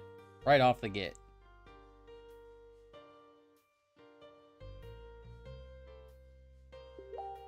Yep, we got a that's good.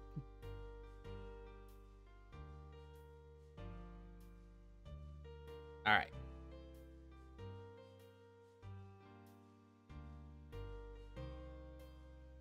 What is my manga called? It is called DB New Age. I can... Hold on a second.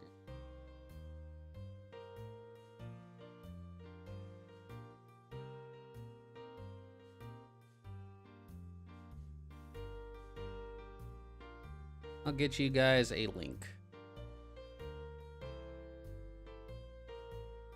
Guys want to check out my manga series? There you go. You can check it out there. We are going to be doing sketch pages of that series on Wednesday. And new pages and stuff will start being released around November 9th. We are currently in the middle of chapter 11. But you can read the first 10 chapters in their entirety from there. You can also read the short, what do you call it? Side story called History of Rigor, which details the story of the first antagonist of the story.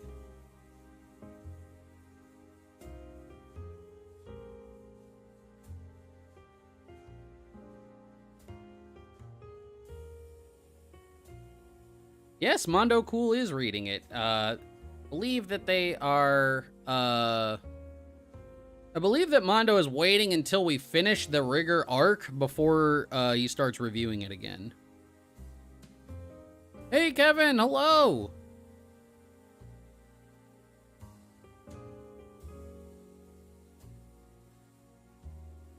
William, like, seriously, dude. I don't know if you're in here just trying to be willingly antagonistic, but can you please not? Like, for real? You're coming in here and using language and stuff that I don't appreciate, and now you're saying, oh, well, this guy's character can beat up your character? Come on, dude. Try to have a little bit of tact and a little bit more respect for the guy whose stream you're in, please.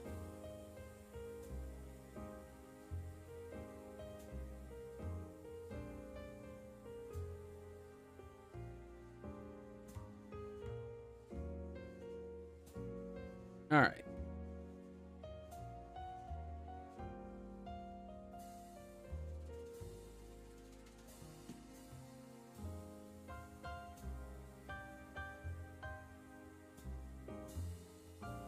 I think what we'll do...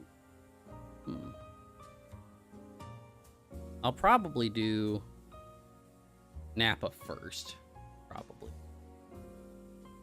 I can actually, if I could do... merge these two, raise this up a little bit so we could get a little bit more of Napa in there.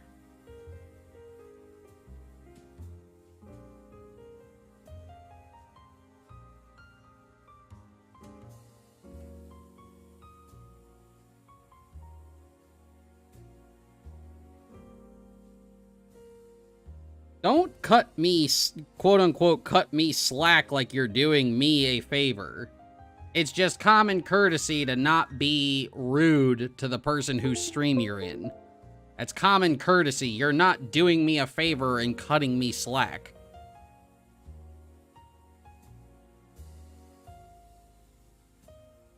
Napa in a gi is amazing. Yeah. All right. Real quick, chat. I need to go and make a quick run to the restroom. I'll be right back.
Alrighty.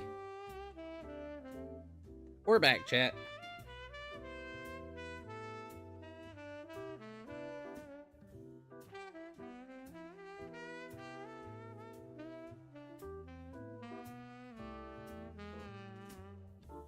Napa's getting old. He's looking like an awesome, strong grandmaster. Yeah, it's kind of what I wanted to go with.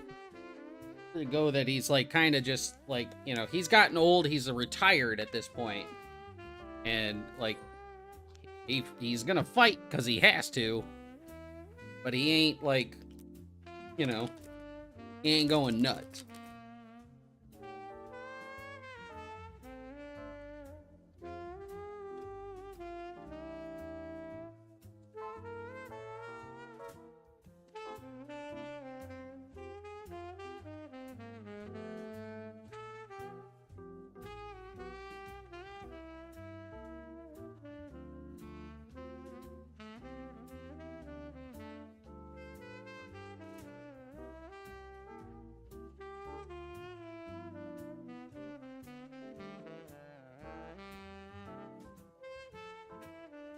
When he changed Vegeta's heart in a day.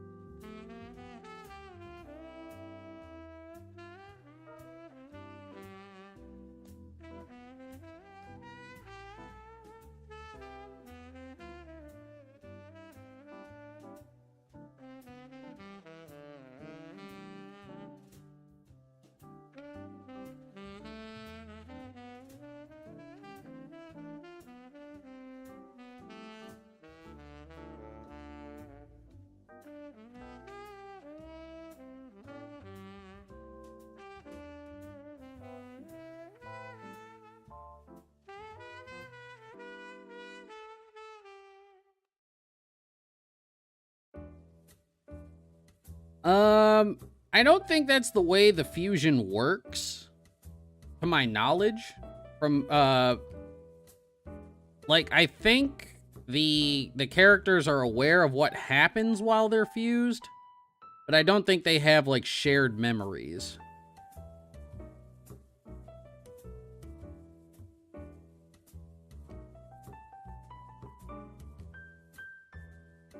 Need a quick image of Gamma 2.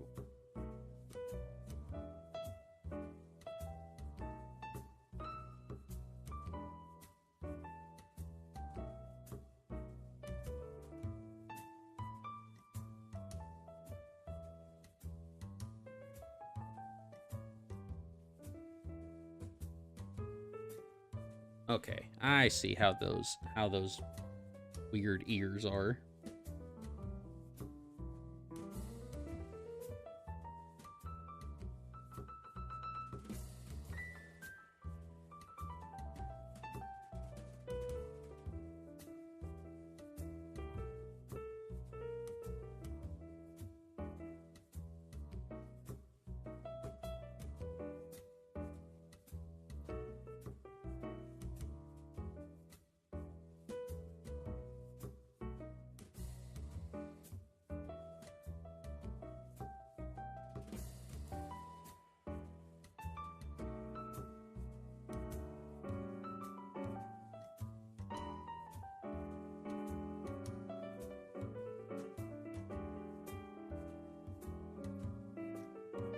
I think here.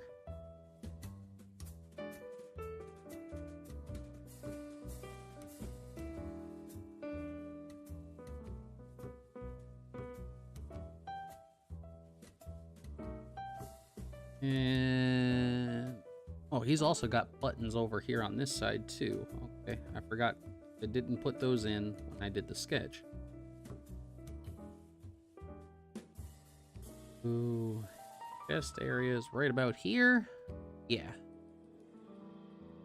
Put button, button, button, button.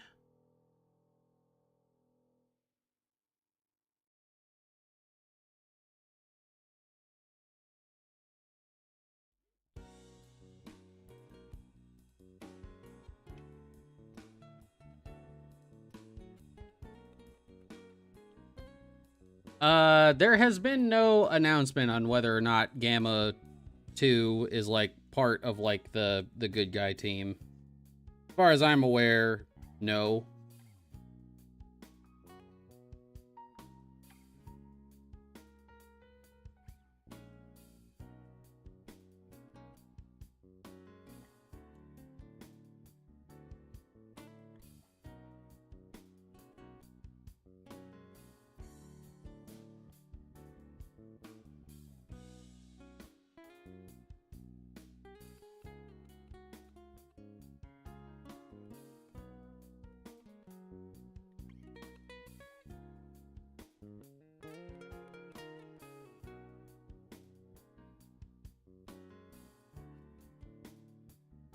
Yeah, I don't think the Gammas have the infinite engine that that's 17 and 18 do. I think they have they're more like they have a set power. Their engine is at a set level, but I'm not entirely sure how the Gammas work. And Goku using the Mafuba on all of his enemies from Dragon Ball onward would be very, very boring. It would devolve into, okay, when is Goku gonna get here and put our enemy in a box? The Mafuba is one of those, like, the Chekhov's gun. It's the thing that you know will work, it'll solve every problem, but it never works.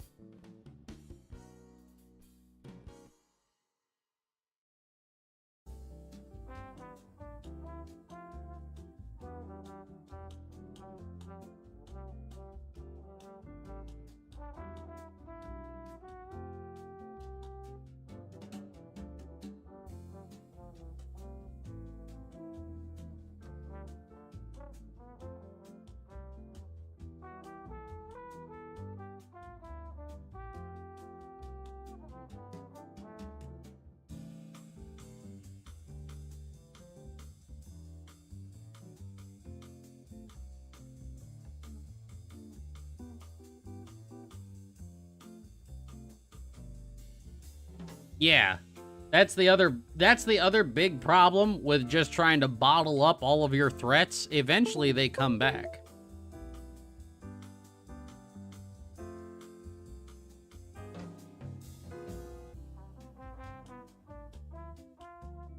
Is Trunks' Rage a hybrid exclusive? Oh, that dumbass Super Saiyan Rage transformation. That's like the Tuffles. I just pretend that thing doesn't exist because it's dumb.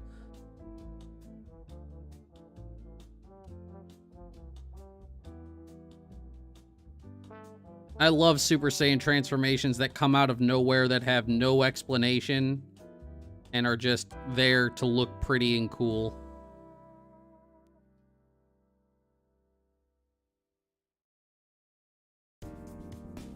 Sarcasm.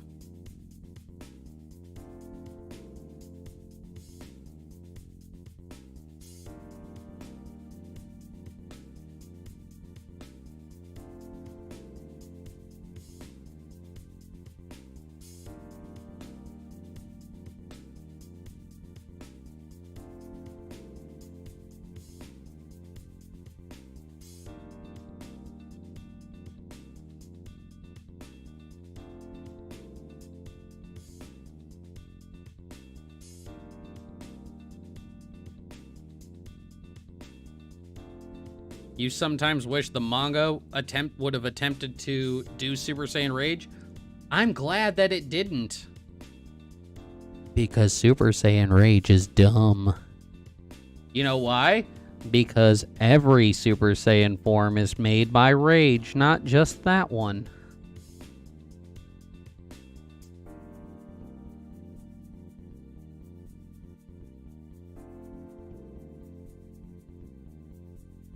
But it's the philosophy of Dragon Ball Super right now. They really don't care about continuity, canon, and stuff like that. That doesn't matter to Toei Animation. They're basically doing things that they think would be cool and would sell toys. That's what they're doing. You want to know who cares about Dragon Ball canon and stuff? We do. They don't.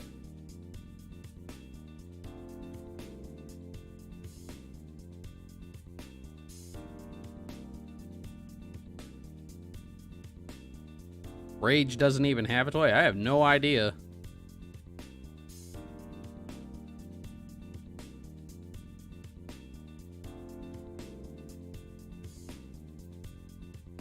The last Dragon Ball toy I bought was when Dragon Ball was still like being dubbed by the Ocean dub, and you had those like Kamehameha bracelets.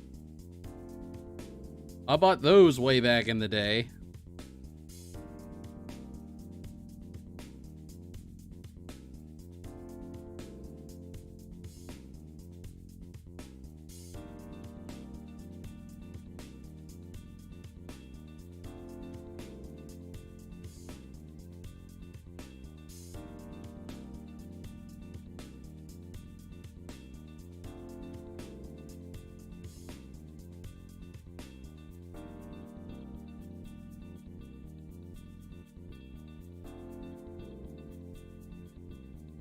The Kamehameha bracelets? Oh, yeah.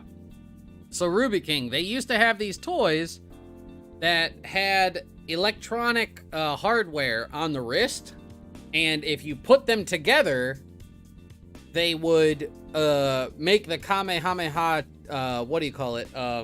charge up noise. So if you put your arms together like you were trying to do a Kamehameha, it would make that noise. Let me see if I can find them.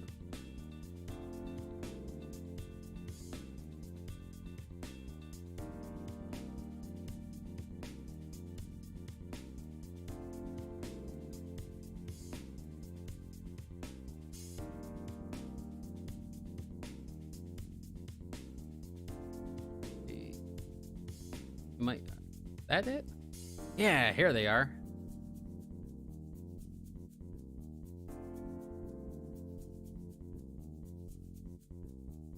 Now this is a newer version of them.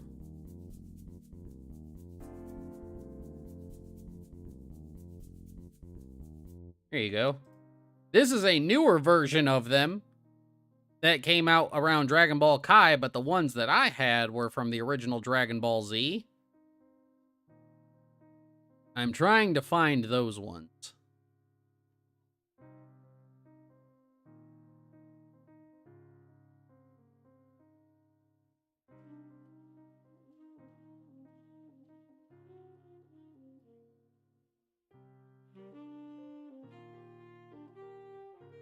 Where are they?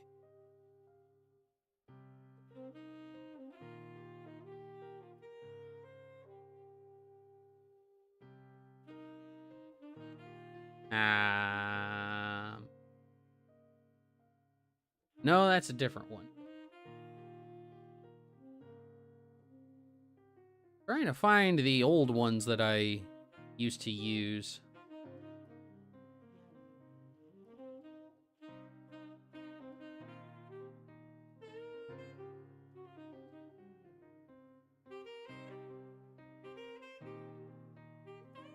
Let me see if they're under Kamehameha noise wristband.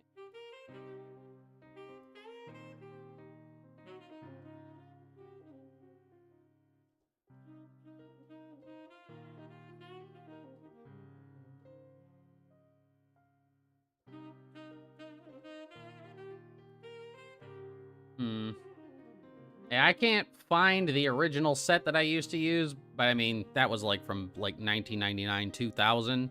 But yeah, this is basically what they were.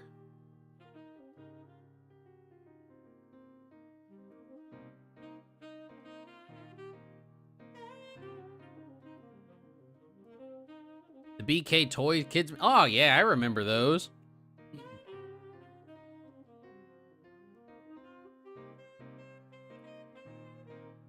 What if Super Saiyan worked like the legend? I kind of did something like that with True Super Saiyan.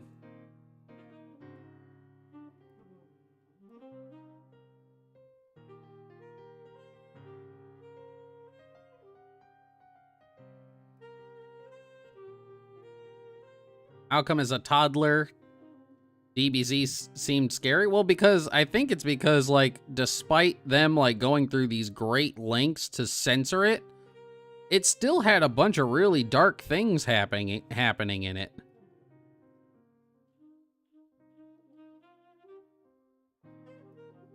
I mean, don't get me wrong, like, I used to, like, use that terminal, oh, you got sent to another dimension, right? But, I mean, come on. Even I knew, I'm just like, okay, they're dying.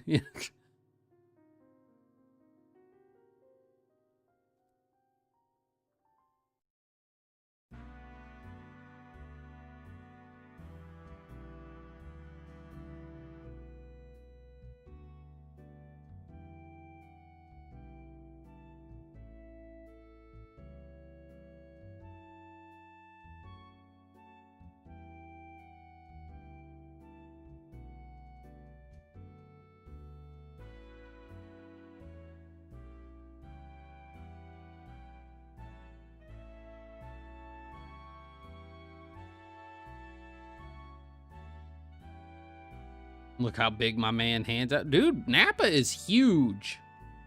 Napa is enormous.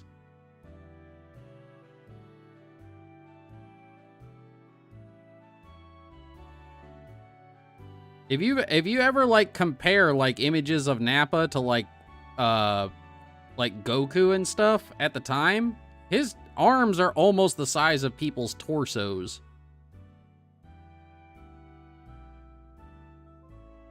Yeah, he's a Super Saiyan in this particular shot.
Let's see.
Let's see. Sorry, but guys, I was getting into my art. I'm sorry I wasn't answering. Let's see. We mean to ask. A green-haired form. Yeah, it's supposed to be like a berserker style. Platinum Cooler, hello.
that what Future Ranch had?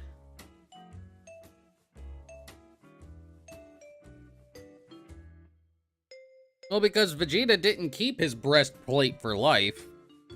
Vegeta was like, that's one of the things that I criticize Super for, is that Vegeta was slowly migrating towards more Earthling style clothing, and then just for absolutely no reason at all, he reverted back to wearing Saiyan armor because, oh, that's his iconic look, and that's, you know, the only thing people will buy is if he's wearing his Saiyan armor from the Cell arc, because that's all everybody ever cared about. For Napa, he'd basically been abandoned by Vegeta, and Masako wanted him to like really like lean into the fact that he's like trying to stay on Earth and he's trying to be more like earthly.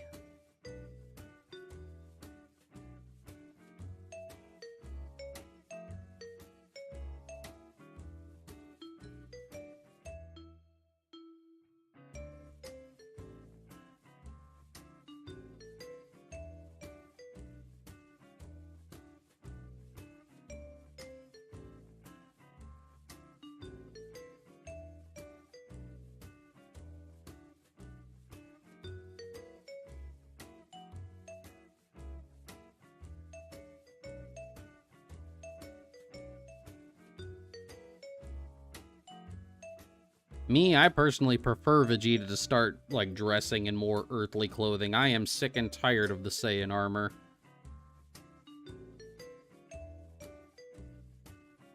Or if he was going to wear armor, keep using the armor that he was wearing in Resurrection F and in the Universe 6 vs. Universe 7 tournament. Use that, because at least it looks different, it harkens back to his classic look, but it still shows some character growth and development instead of staying using the exact same armor that he wore in, you know, one particular arc.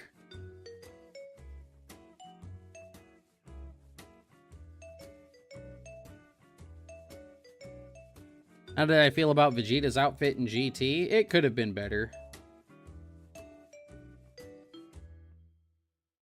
But again, at that point, Vegeta has kind of, like... At that point, Vegeta has, like, settled into, like, okay, I'm an Earthling now. And now I'm just gonna dress up like a badass dad.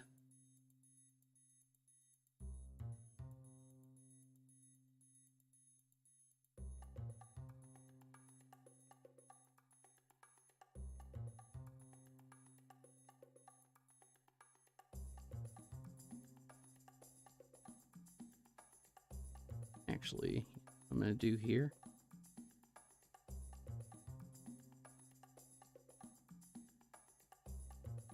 This is what.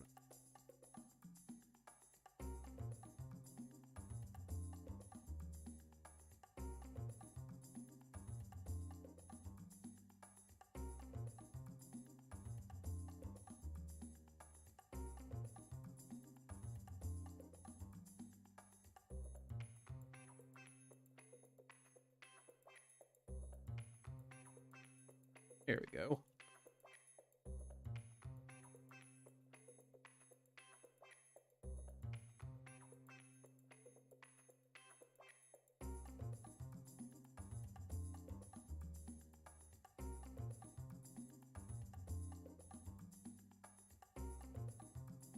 It might be, but he's also, like, Super Saiyan in this particular instance, so if he is aging and stuff, you're probably not going to see it because his hair is, like, that golden color because he's transformed. But, I mean, Napa is getting really, really old by this point.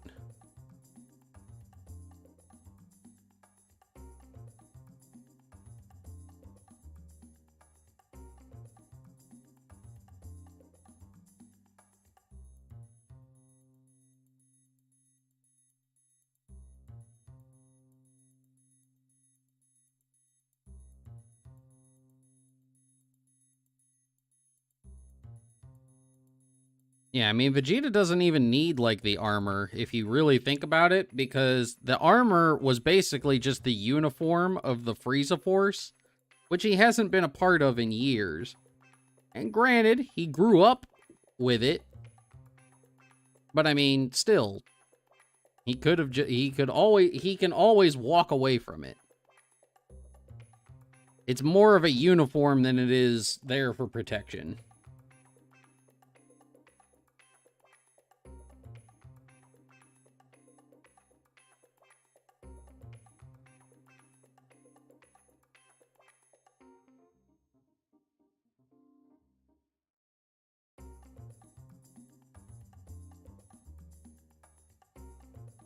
Well, Senzu beans don't protect you against the rigors of aging. Senzu beans just heal all of your wounds and restore your stamina. It doesn't really do anything against, like, natural things like sickness and stuff like that. Am I using an Apple Pencil? No, Mango. You can see right down here in front of me, I have this little tag called Taco Tools. I use Metabang as my art program, and the tablet I'm using is an XP Pen Artist 22E Pro. How is Korin that old then? It's just like the old martial arts masters kinds of things. You know, aged martial arts masters apparently never aged and got old. And Korin is more of like an ethereal divine being than he is just a cat. He's not just a cat. He's the guardian. He's a guardian or like a security guard who bars the entrance to heaven. I think Nappa's in like his 80s at this point.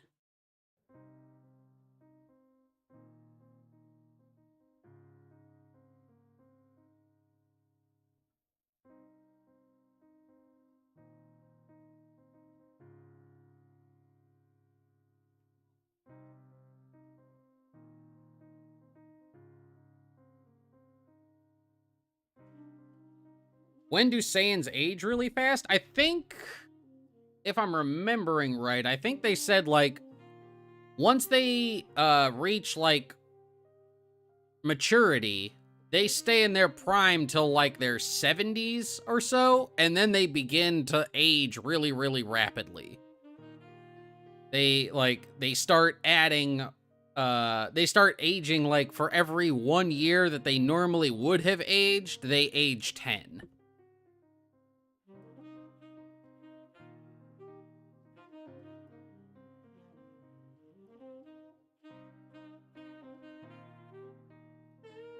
Oh, Yajirobe isn't divine at all. Yajirobe is just a dude. And you can see that he starts aging. But Korin, I think Korin is like 300 or 400 years old by the time like he shows up in original Dragon Ball. I think. Scarlet, hello! But yeah, I'm pretty sure that that's the way it is with the Saiyans. Like, into their 70s, they remain in their prime. Like, up till they're about 70 years old.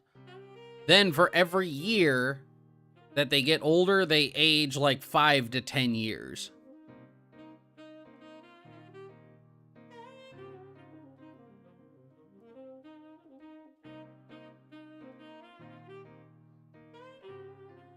Oh, I love the Shunsuke Kikuchi score. Well, that's the other thing, is Roshi, it also plays to that whole, oh, the aged martial arts master who is old and wizened but has lived for many, many years. Roshi is not truly immortal. He is functionally immortal, meaning he does not die of old age.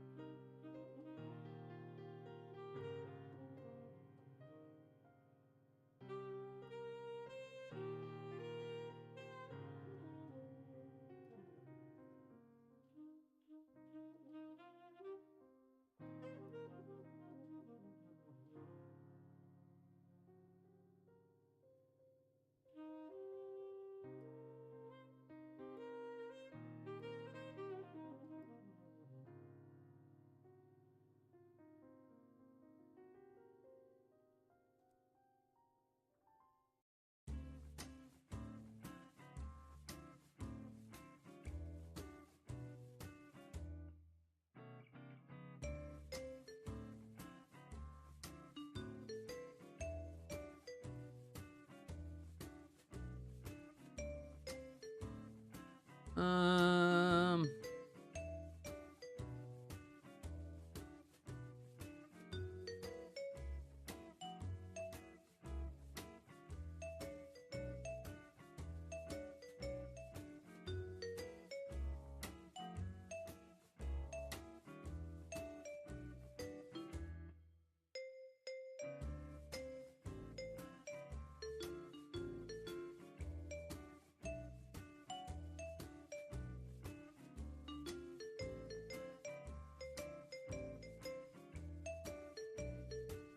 I reckon I can just use this. Oh, here we go. This is a good render.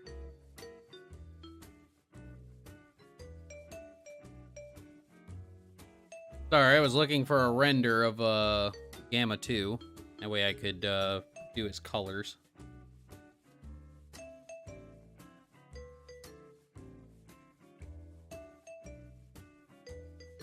All right, Tempest. Thank you for coming out, bud. I appreciate it.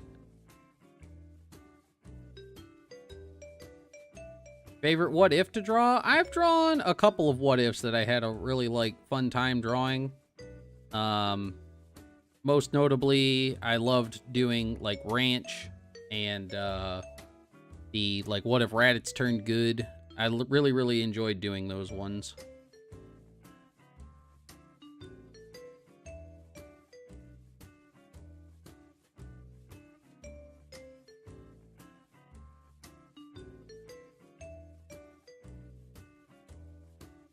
Yeah, but you also, you guys want to know why Master Roshi is functionally immortal? Why he's so old? Because Toriyama has outright stated that Master Roshi is going to live the longest.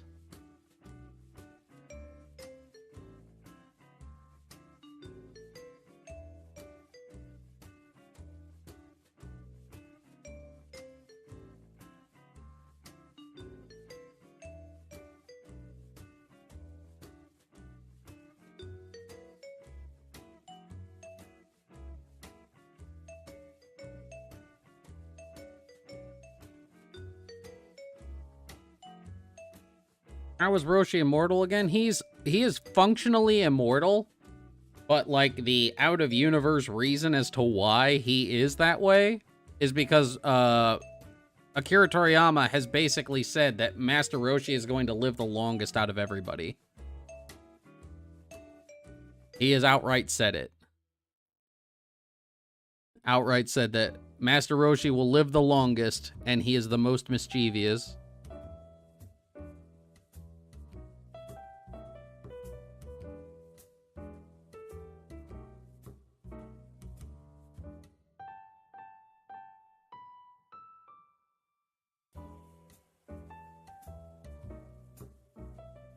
But yeah, he has functional immortality, meaning he does not die of old age.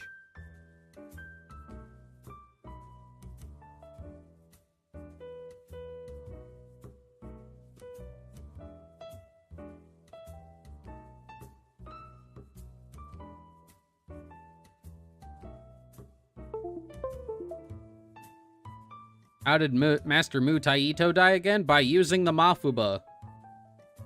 He used the Mafuba to seal away King Piccolo. And back then, if you used the Mafuba, it killed you. Yes, it allowed you to seal away great evils more powerful than yourself, but it cost you your life.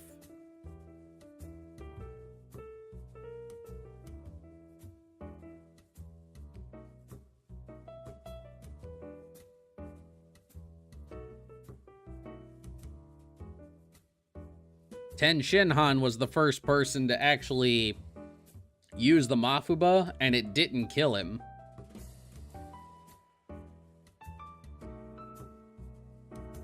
It weakened him drastically. It didn't kill him.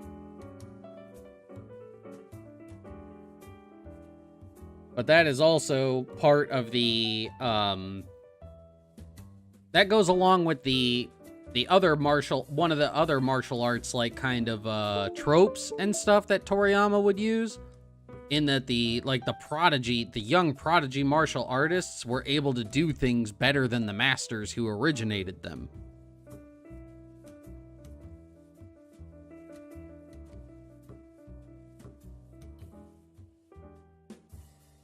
And Shinhan was very, very good at, like, learning a technique by watching it, and then applying the technique and doing it better than the people who did it before.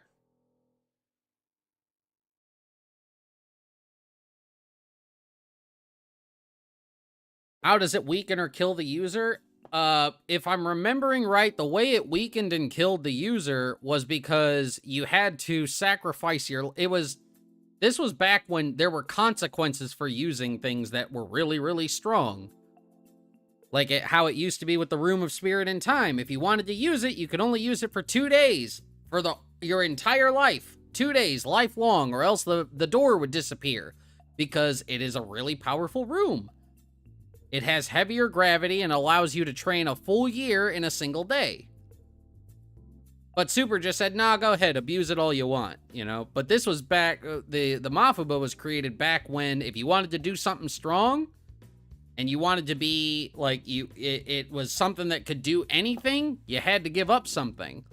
So in order to create a seal that super powerful evils could not break, it took your life to basically keep the seal intact.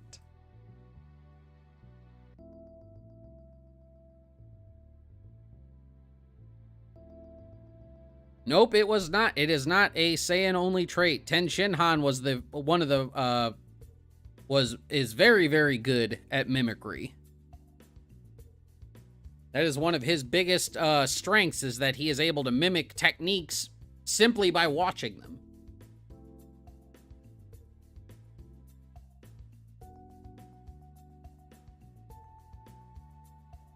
In fact, when he was on Kaio-sama's planet in the manga, when he got sent there after being killed by Napa and when he got sent there after being killed by Napa and Vegeta, when Goku was on his way back to, when Goku was on his way to Namek and they found out about how strong Frieza was, and Piccolo and the others were telling Kaio-sama, well, you've got to train us. Ten Shinhan even thought to himself, he's like, I can't hope to master the technique the way that Goku did. However, if I can learn the fundamentals of it and apply my own twist to it, I could catch up to Goku.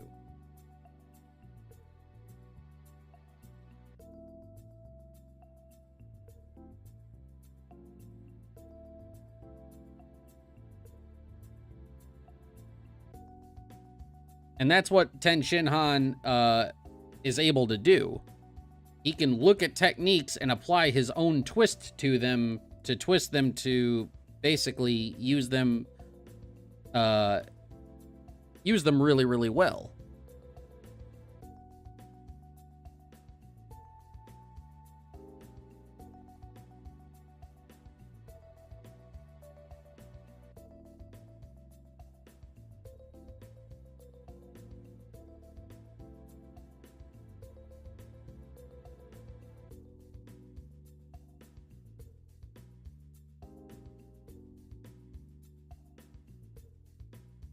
Now I need a picture of Napa.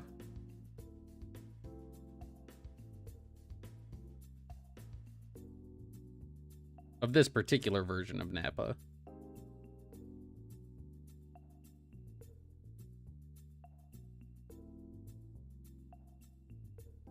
There we go.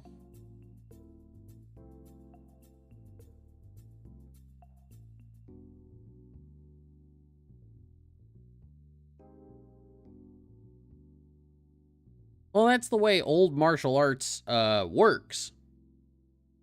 It's something that, like, some people are blown away when I tell them, do you know that Master Roshi did not teach Goku or Krillin the Kamehameha? Because that's not the way old masters did. Old masters didn't teach you techniques.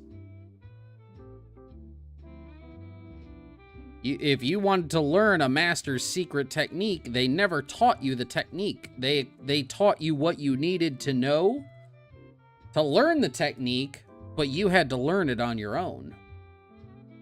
And that's what happened with Goku, Krillin, and Yamcha. Neither of those three were taught the Kamehameha. They learned it on their own.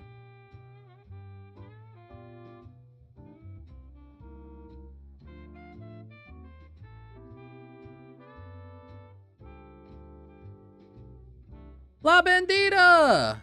Hello, darling. How are you? Thank you for coming on by. I appreciate it. Everybody, please say hello to La Bandita. Lovely, lovely content creator. Good Bean just celebrated her 2.0 debut not too long ago.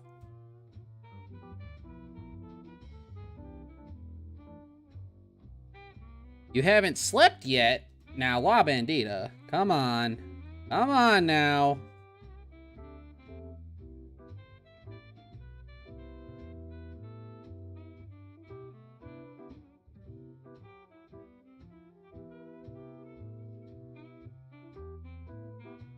Unhinged?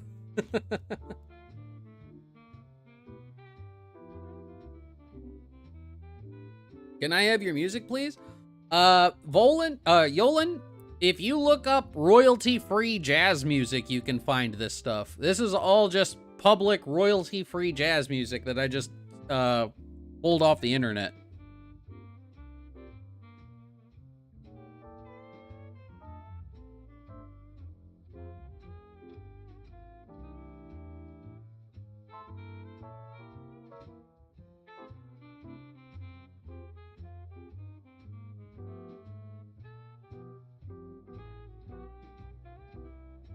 Yer.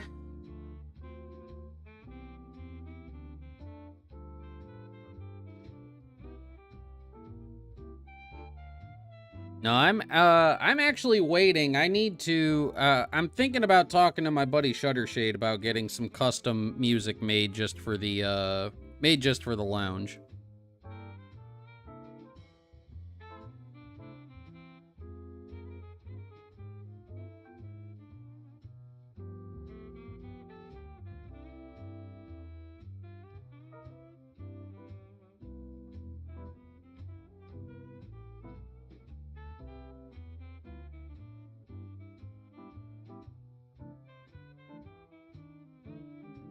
Shutter is the goat? No, he's the reindeer. He's the vibe deer. But no, Shutter is really good. Shutter's really, really good at music. Anybody I know who could have used music, I've been trying to tell them about Shutter and, like, spread the word of the vibe deer around. Daddy. Oh my goodness. Elstia! Thank you so very much for the follow. Welcome on into the lounge. Thank you, thank you, thank you.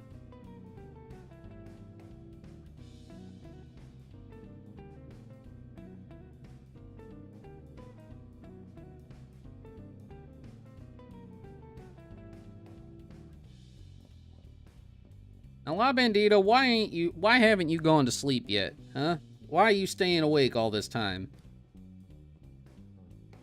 Yer.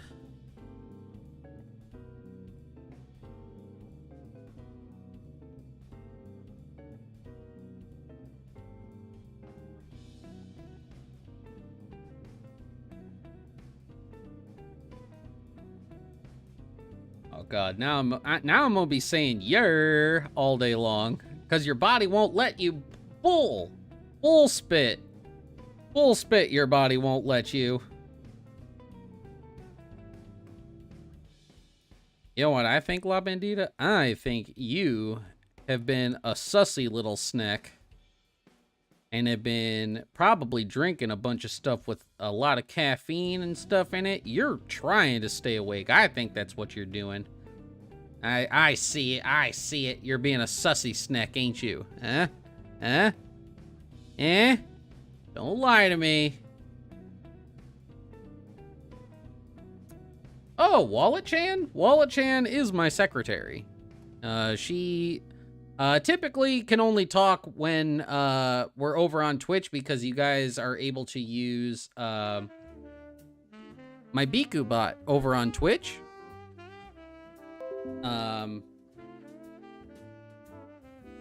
I usually have Biku bot off when I'm over here because currently they don't have any way for you to use it over on YouTube yet. They're working on it, but they don't have it yet.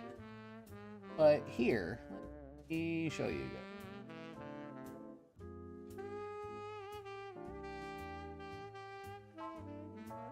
There we go. I'll get Wallet-chan to talk. Hold on.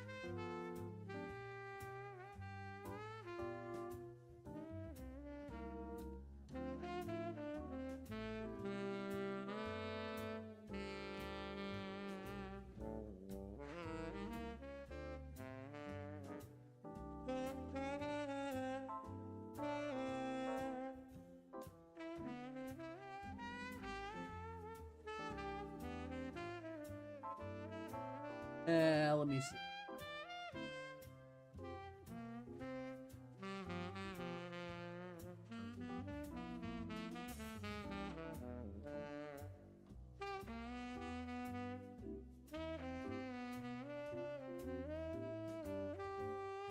Okay, Wallet-chan, if you would, could you do me a favor? Could you say something for the lovely chatters that we have here today? I think they would love to hear you say a little something, if you would. Hello loungers. Welcome to the Temptical Lounge. Here's your host, and I am the humble secretary, Wallet-chan. We welcome you, and hope you enjoy your stay. Also, Rosa needs to sleep. Well, you heard it here first.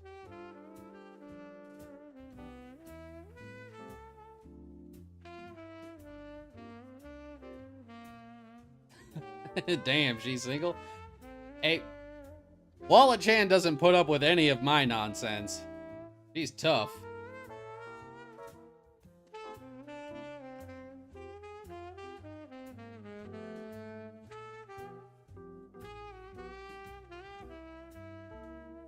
Wallet-chan don't put up with absolutely none of my nonsense.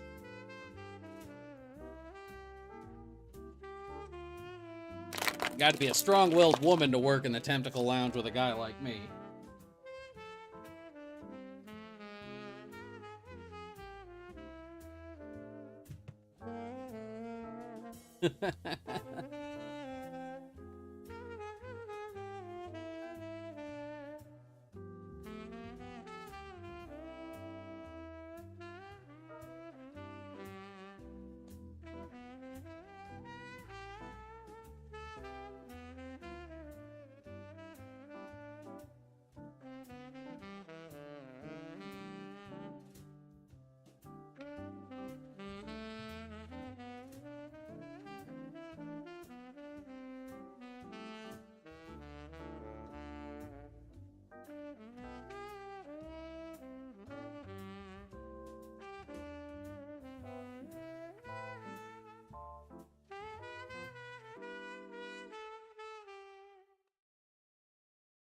Got anything else to say, Wallet-chan?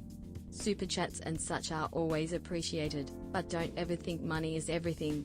We appreciate all of you who take time out of your day to come by. A follow and a view is more than enough. Very well said, Wallet-chan. I appreciate it. You're a good bean. You're a good bean. I knew there was a reason I hired you.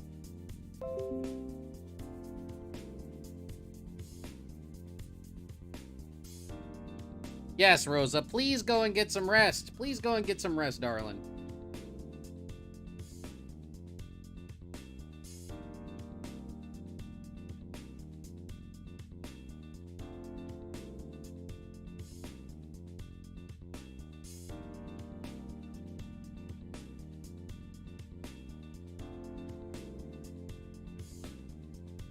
Is she an android? No, that's just her TTS. She sounds robotic. She's Australian. Aussie.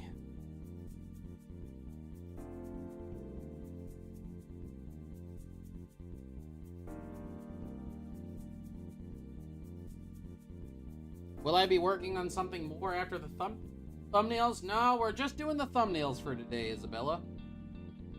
Because we have extra streams going on this week. With all the extra streams we have going on this week, we're not going to cram everything into a single day. Yeah, she's Aussie.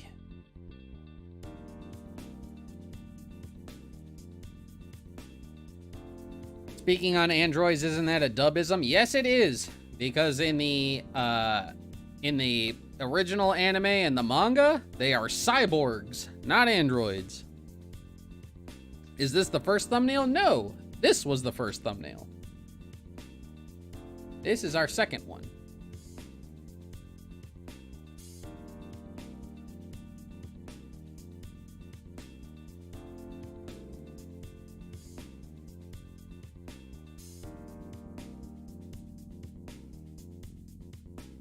Now,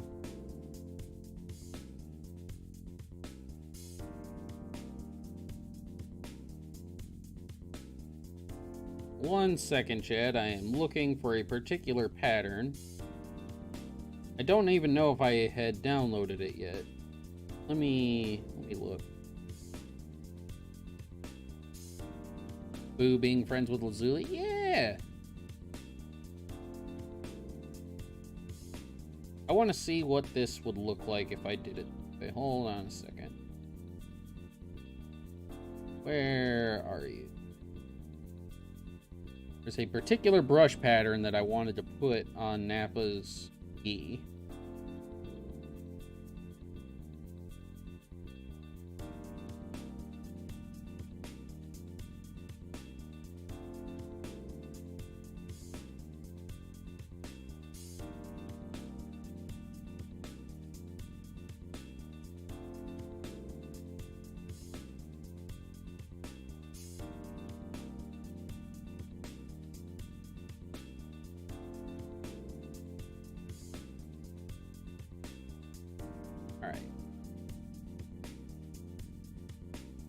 Let me see.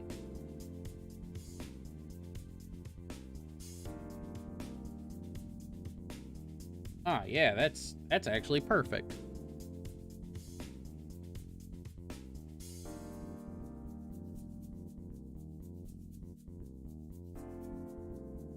This is exactly what I wanted.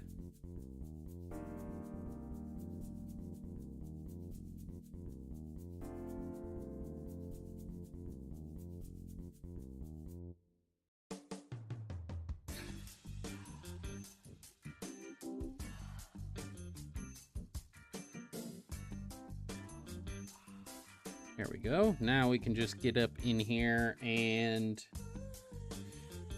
erase all of the overlap.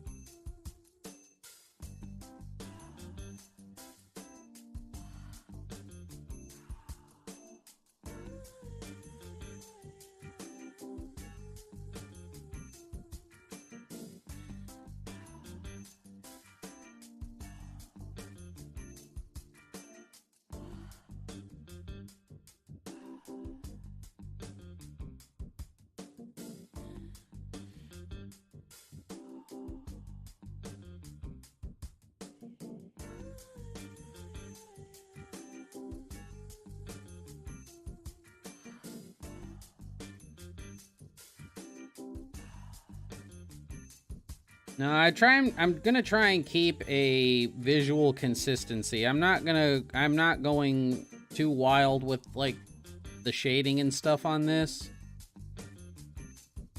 because this is all still part of one story. I'm not changing the shading style just because of that's the way it was in the movie.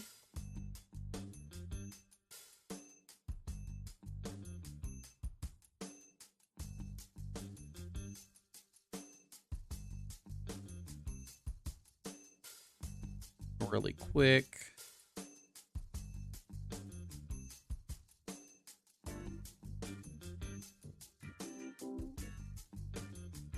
Just to make sure I didn't miss anything. Yep, see? I got those up there. I gotta get...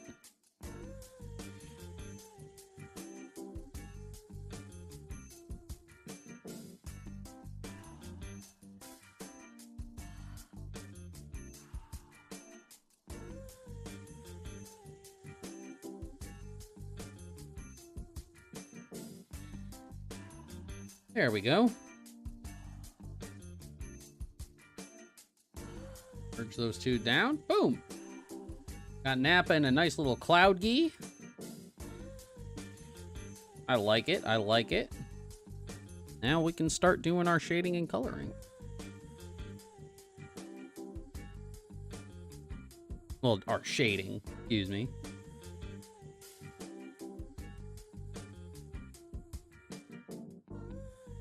I thought Lazuli in 18 is too serious to play patty cake with Boo. Hey, it's what Masako told me, so I can only do what I am told, chat.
Let's see.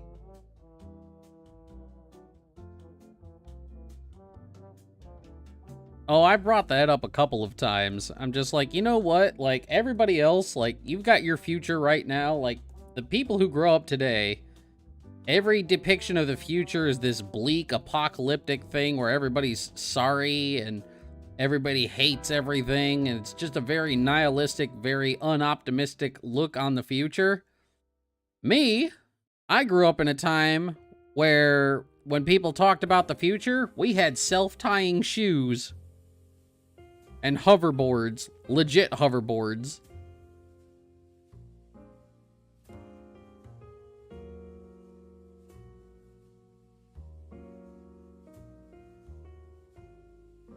We were supposed to have hoverboards, flying cars, and self-tying shoes.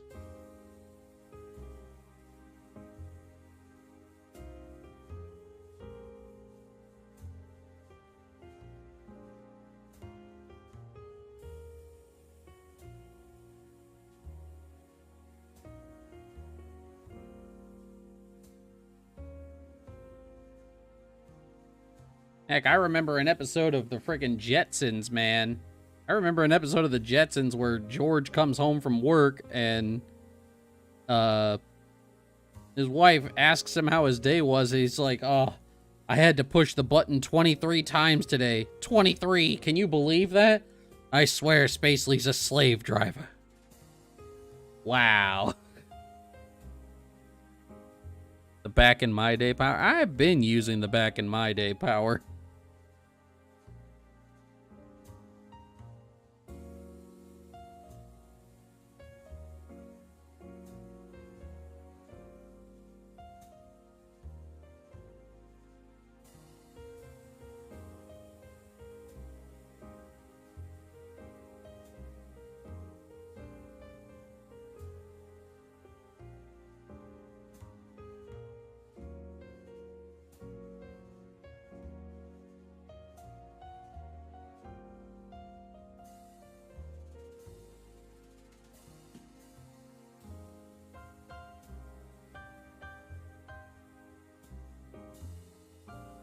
If only we were at the point where hard work was just the push of a button. Yeah.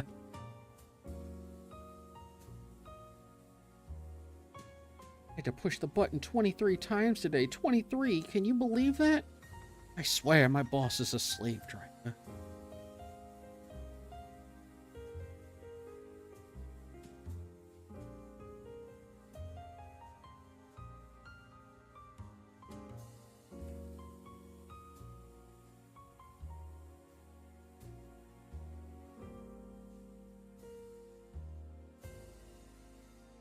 And honestly, like, this is going to be my take. This is my take. I'm glad we don't have flying cars. Because people have a hard enough time keeping control of their vehicles while they're on the ground. Can you imagine people in the air in a car? You know how many drunk a-holes would crash into your roof?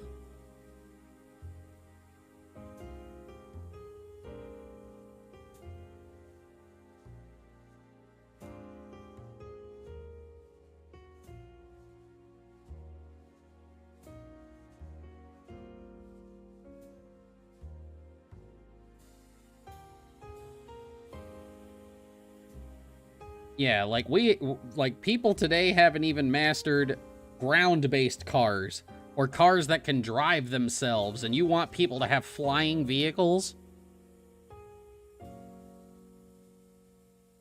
No, thank you. I'm not dancing that dance.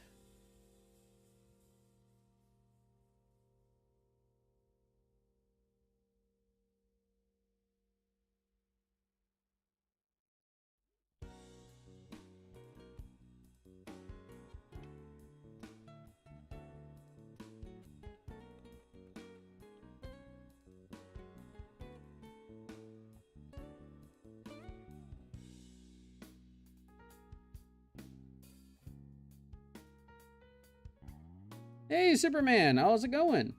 Doing pretty good, doing pretty good.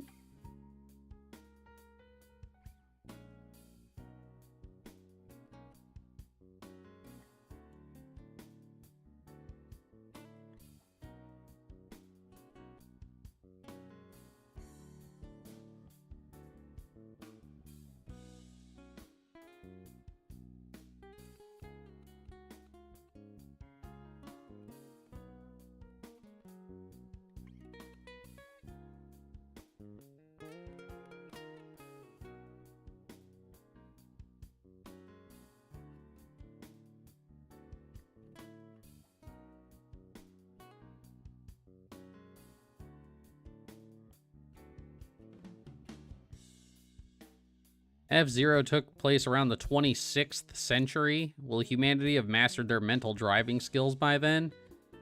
I don't know, because it seems like in the last decade, for all of our technological advancements, and it seems like humanity's regressing, not advancing.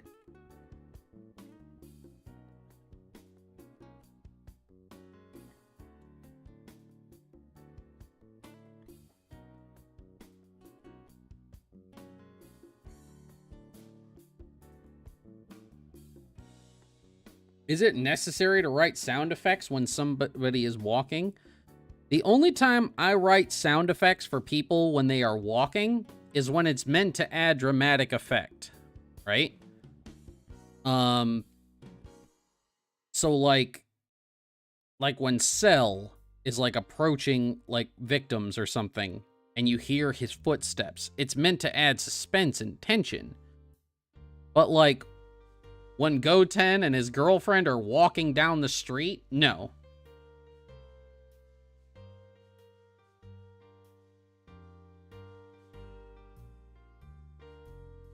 That is one thing about sound effects. You do not have to do a sound effect cue for every little sound effect, only the ones that matter.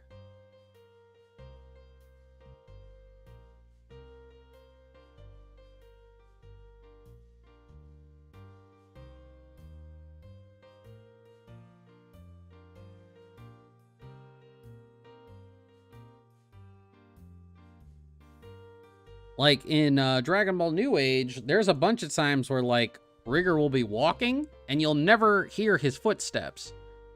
But in those situations where like he's walking towards Goku and Vegeta, or he's walking towards Gogeta, you know, in those very suspenseful situations, then yes, I'll add the sound effect of his feet, you know, hitting the ground. But for just average walking scenarios, nah, you don't got to do all that.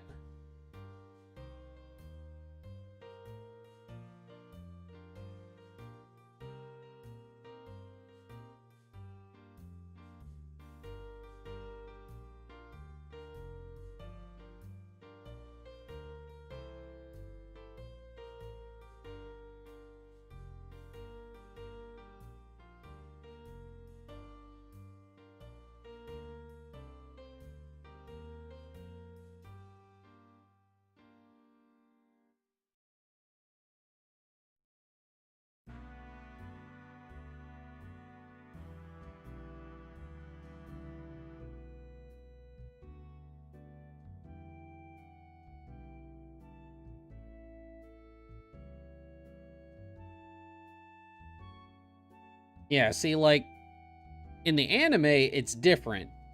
Because sometimes, like, if you have characters walking in an anime and you don't give them the audio, you don't give the audio cue that the person is walking, it can throw people off. But in the manga, you only are doing the sound effects and stuff that matter.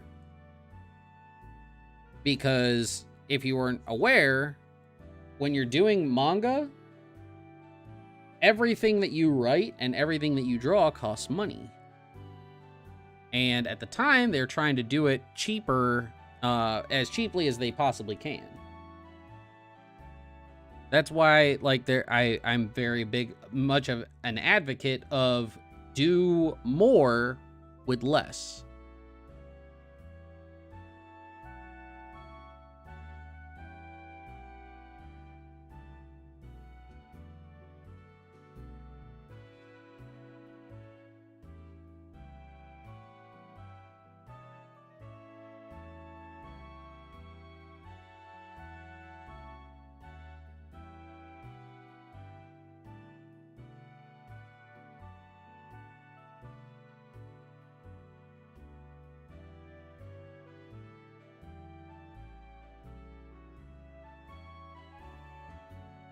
But yeah, long story short, sound effects only need to be added when it matters.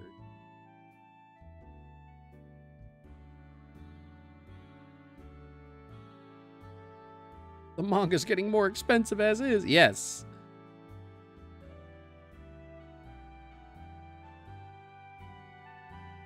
Yeah, because, like, letterers for manga and comics, they get paid for every letter and stuff that they do. So they try to minimize the impact of having to pay a letterer a lot of money by having them write only what is necessary. Plus, just having way too many sound effects is distracting.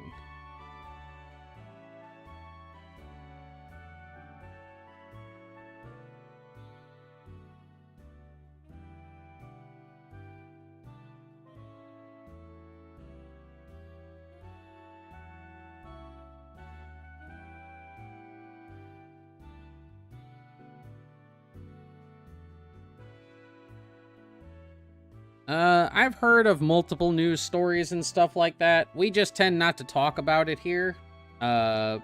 Mostly because I intend the lounge to be a place for us to escape from less than savory topics and stuff like that. That's why it's in my rules, don't bring IRL drama and stuff like that into the lounge, because this, you know, I'm not the kind of streamer that talks about that kind of stuff. Other people can, and that's their prerogative. Me, I'm just trying to come here, draw, and have a good time with you guys. That's all I want to do.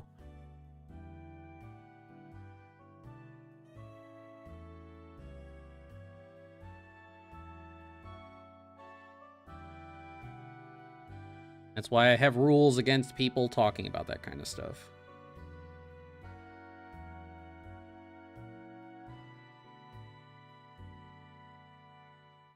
Because talking about that kind of stuff, all it does is just bring down the mood, and I'm not, you know, I'm not about that. I try to keep the mood here kind of high. I want it to be positive.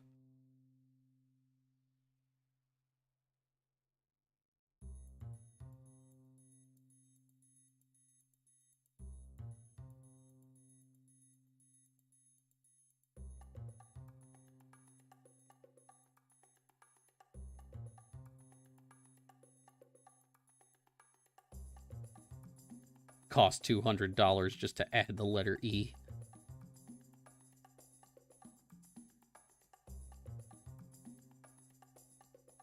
Certain YouTube animators are absolutely fantastic. It's one of the reasons why, like, for the fan animation watch along, I want people to submit some fan animations and stuff that they're either big fans of or, you know, animations that maybe we haven't seen a whole lot of. No, some YouTube animators are absolutely busted. I remember seeing this one series on YouTube. This was years ago. I would have to look for it again in order to promote it. But there was one series that, like, it's completely 100% fan animated, or you know, just drawn by people who aren't professional. It's just a bunch of fans like making their own anime, but it legit looks like it came from an anime studio. There are some heckin' talented people out there.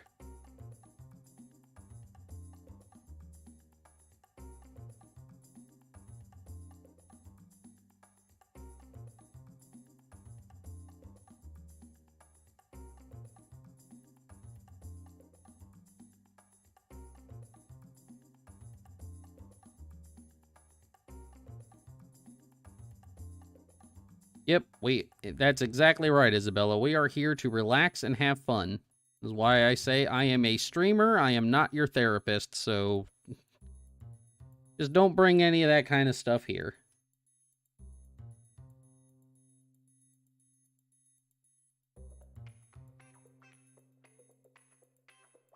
I am a funny he-who eldritch horror on the internet.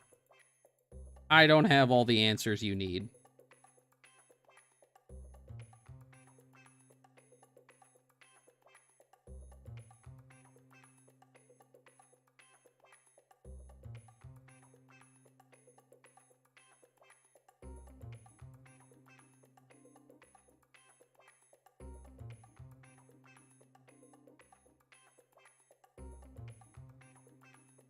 Halftime entertainment.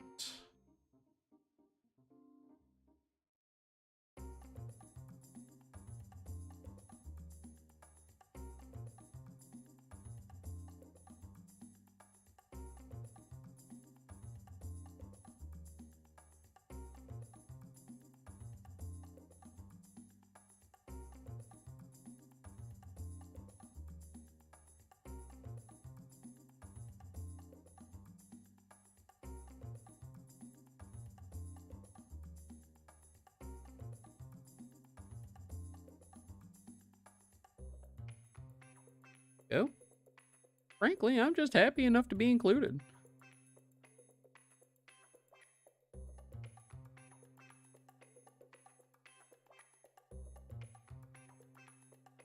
Oh, there is something.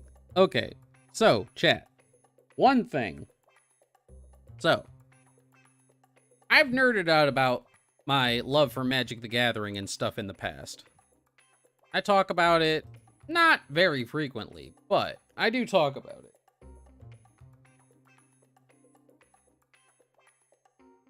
The secret lairs that they have for October, like, I'm serious, like, friggin' Wizards knows how to dig into my wallet. Because first, they have this. This is just the artwork for the cards. These are 4 cards drawn by Junji Ito, one of my favorite manga artists of all time, and one of the most prolific horror manga artists of all time. This is art specifically done for these cards. So first they have these Junji Ito cards. I absolutely have to have them. I cannot pass this up. But then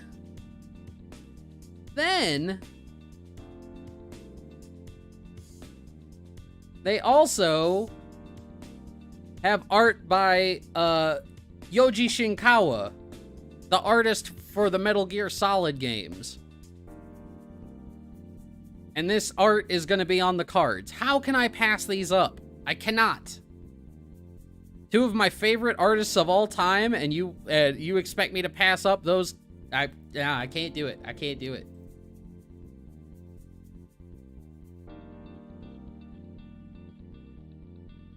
Yeah, I can't pass those up. Junji Ito and Yoji Shinkawa, I can't pass those cards up.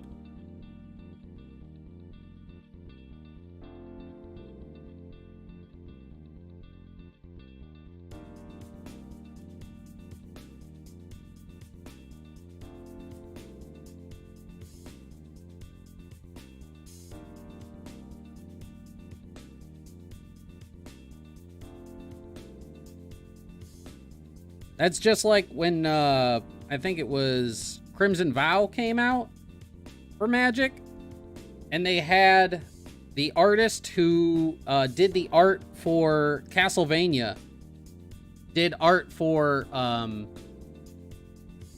a Soren Markov Planeswalker. They did the art for a Soren Markov Planeswalker, and it looks basically just like Alucard from Castlevania. I want that version of that card so bad.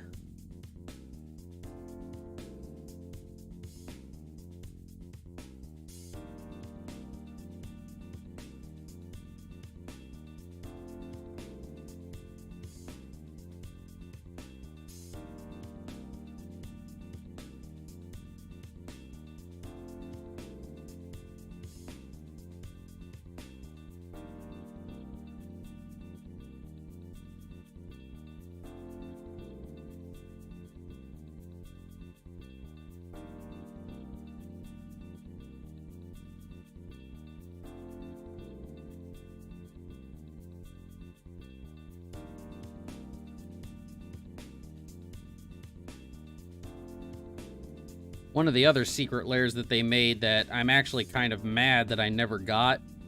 It's mostly because I can't bring myself to spend $30 on 5 lands. But they had a cycle of lands that were actually paintings from Bob Ross. And even to this day, like, yeah, $30 for 5 lands, it's kind of steep, but they were Bob Ross lands. And they'll never be printed again. I'm kind of sad that I never picked them up.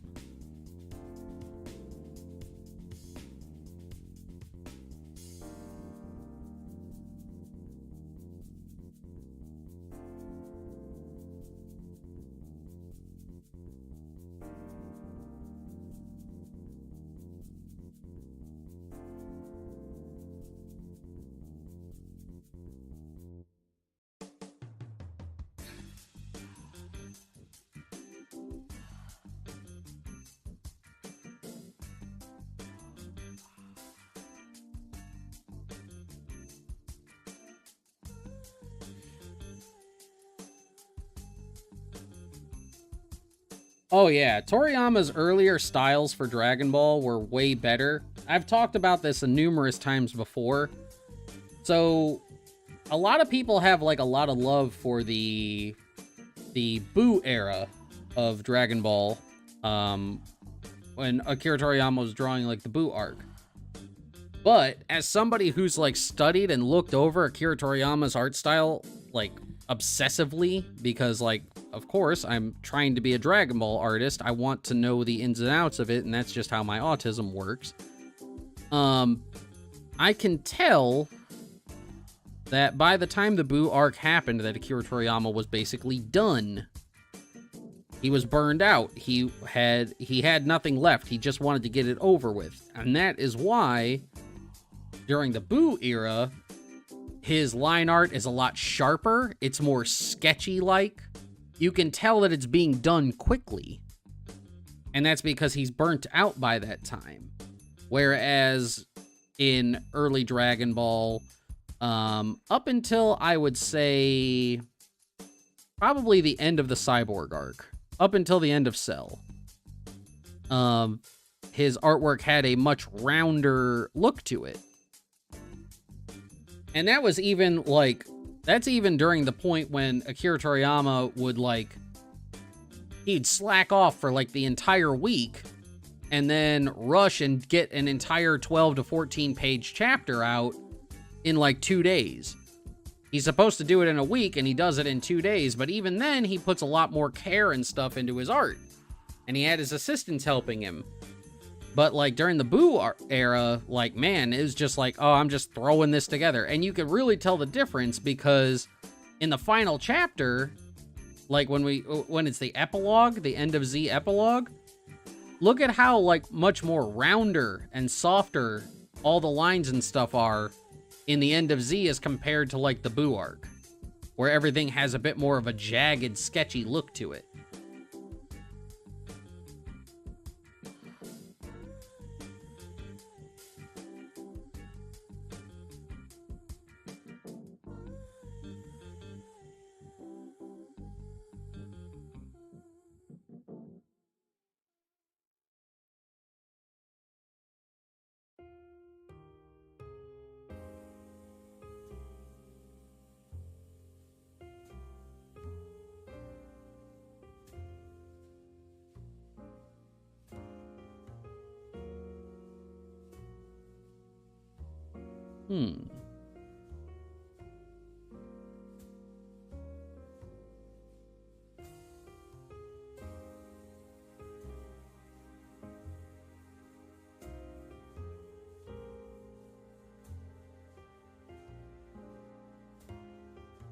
Oh yeah, that softer, like the softer, like floofy nature of the Super Saiyan hair as compared to the Yamamuro style Lego hair. Yeah.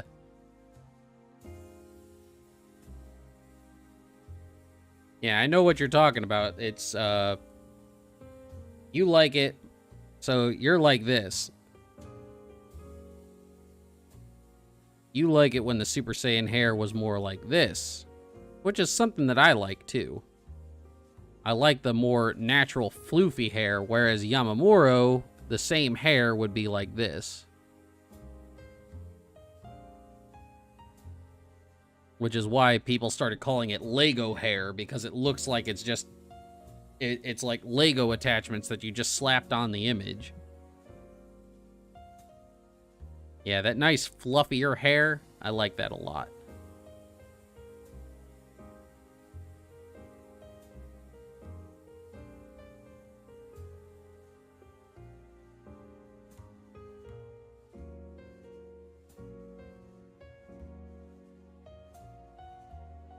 Oh, I tried Scarlet. I tried to work like Toriyama, and like he's built different. Cause like that guy was doing a weekly manga. Then he was also doing character art designs and stuff for Dragon Quest, so he's designing for that. He had side manga projects that he worked on, like little one-shot side mangas and stuff that he was doing simultaneously with Dragon Ball. So he's working on a weekly Dragon Ball manga, one-shot mangas and stuff, character designs for video games and other things, in addition to slacking off and just living his normal life. Dude was a machine.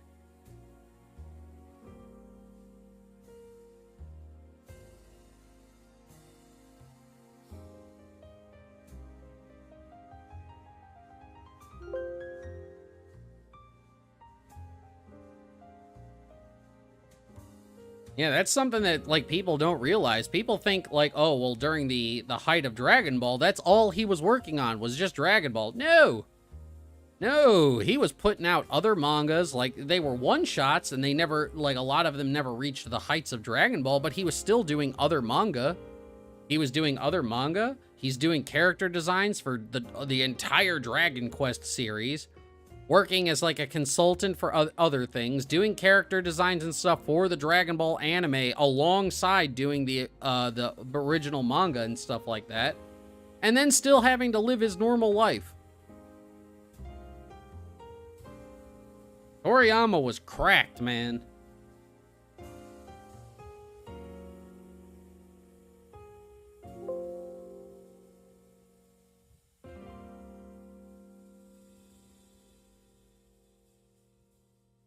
All right. I think, chat, that is good. Let me go ahead and send this over to the chief.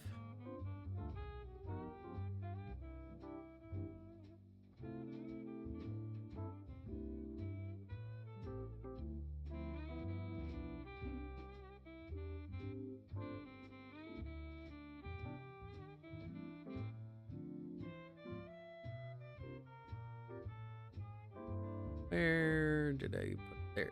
Oh, no, there it is. Napa versus Gambit.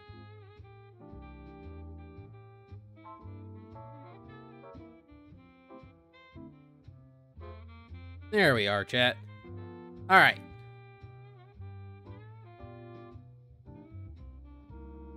Head back over here.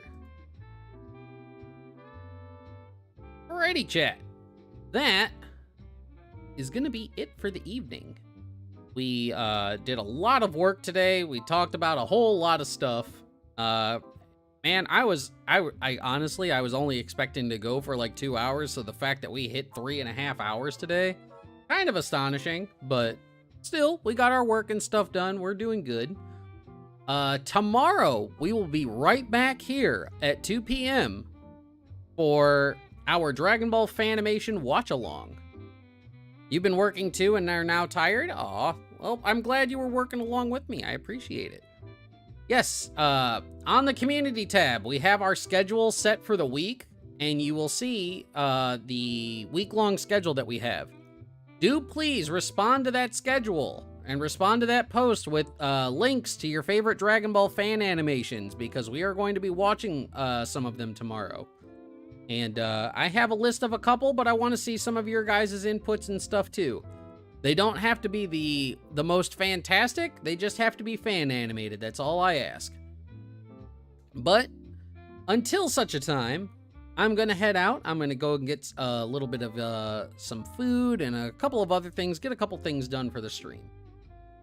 So until tomorrow, my lovelies, I am Malik Torihane, accompanied as always by the lovely Wallet-chan. This has been the Temptical Lounge. I will see everybody again tomorrow. Thank you guys for coming out for the first installment of Hollow Week. I will see all of my lovely loungers again next time.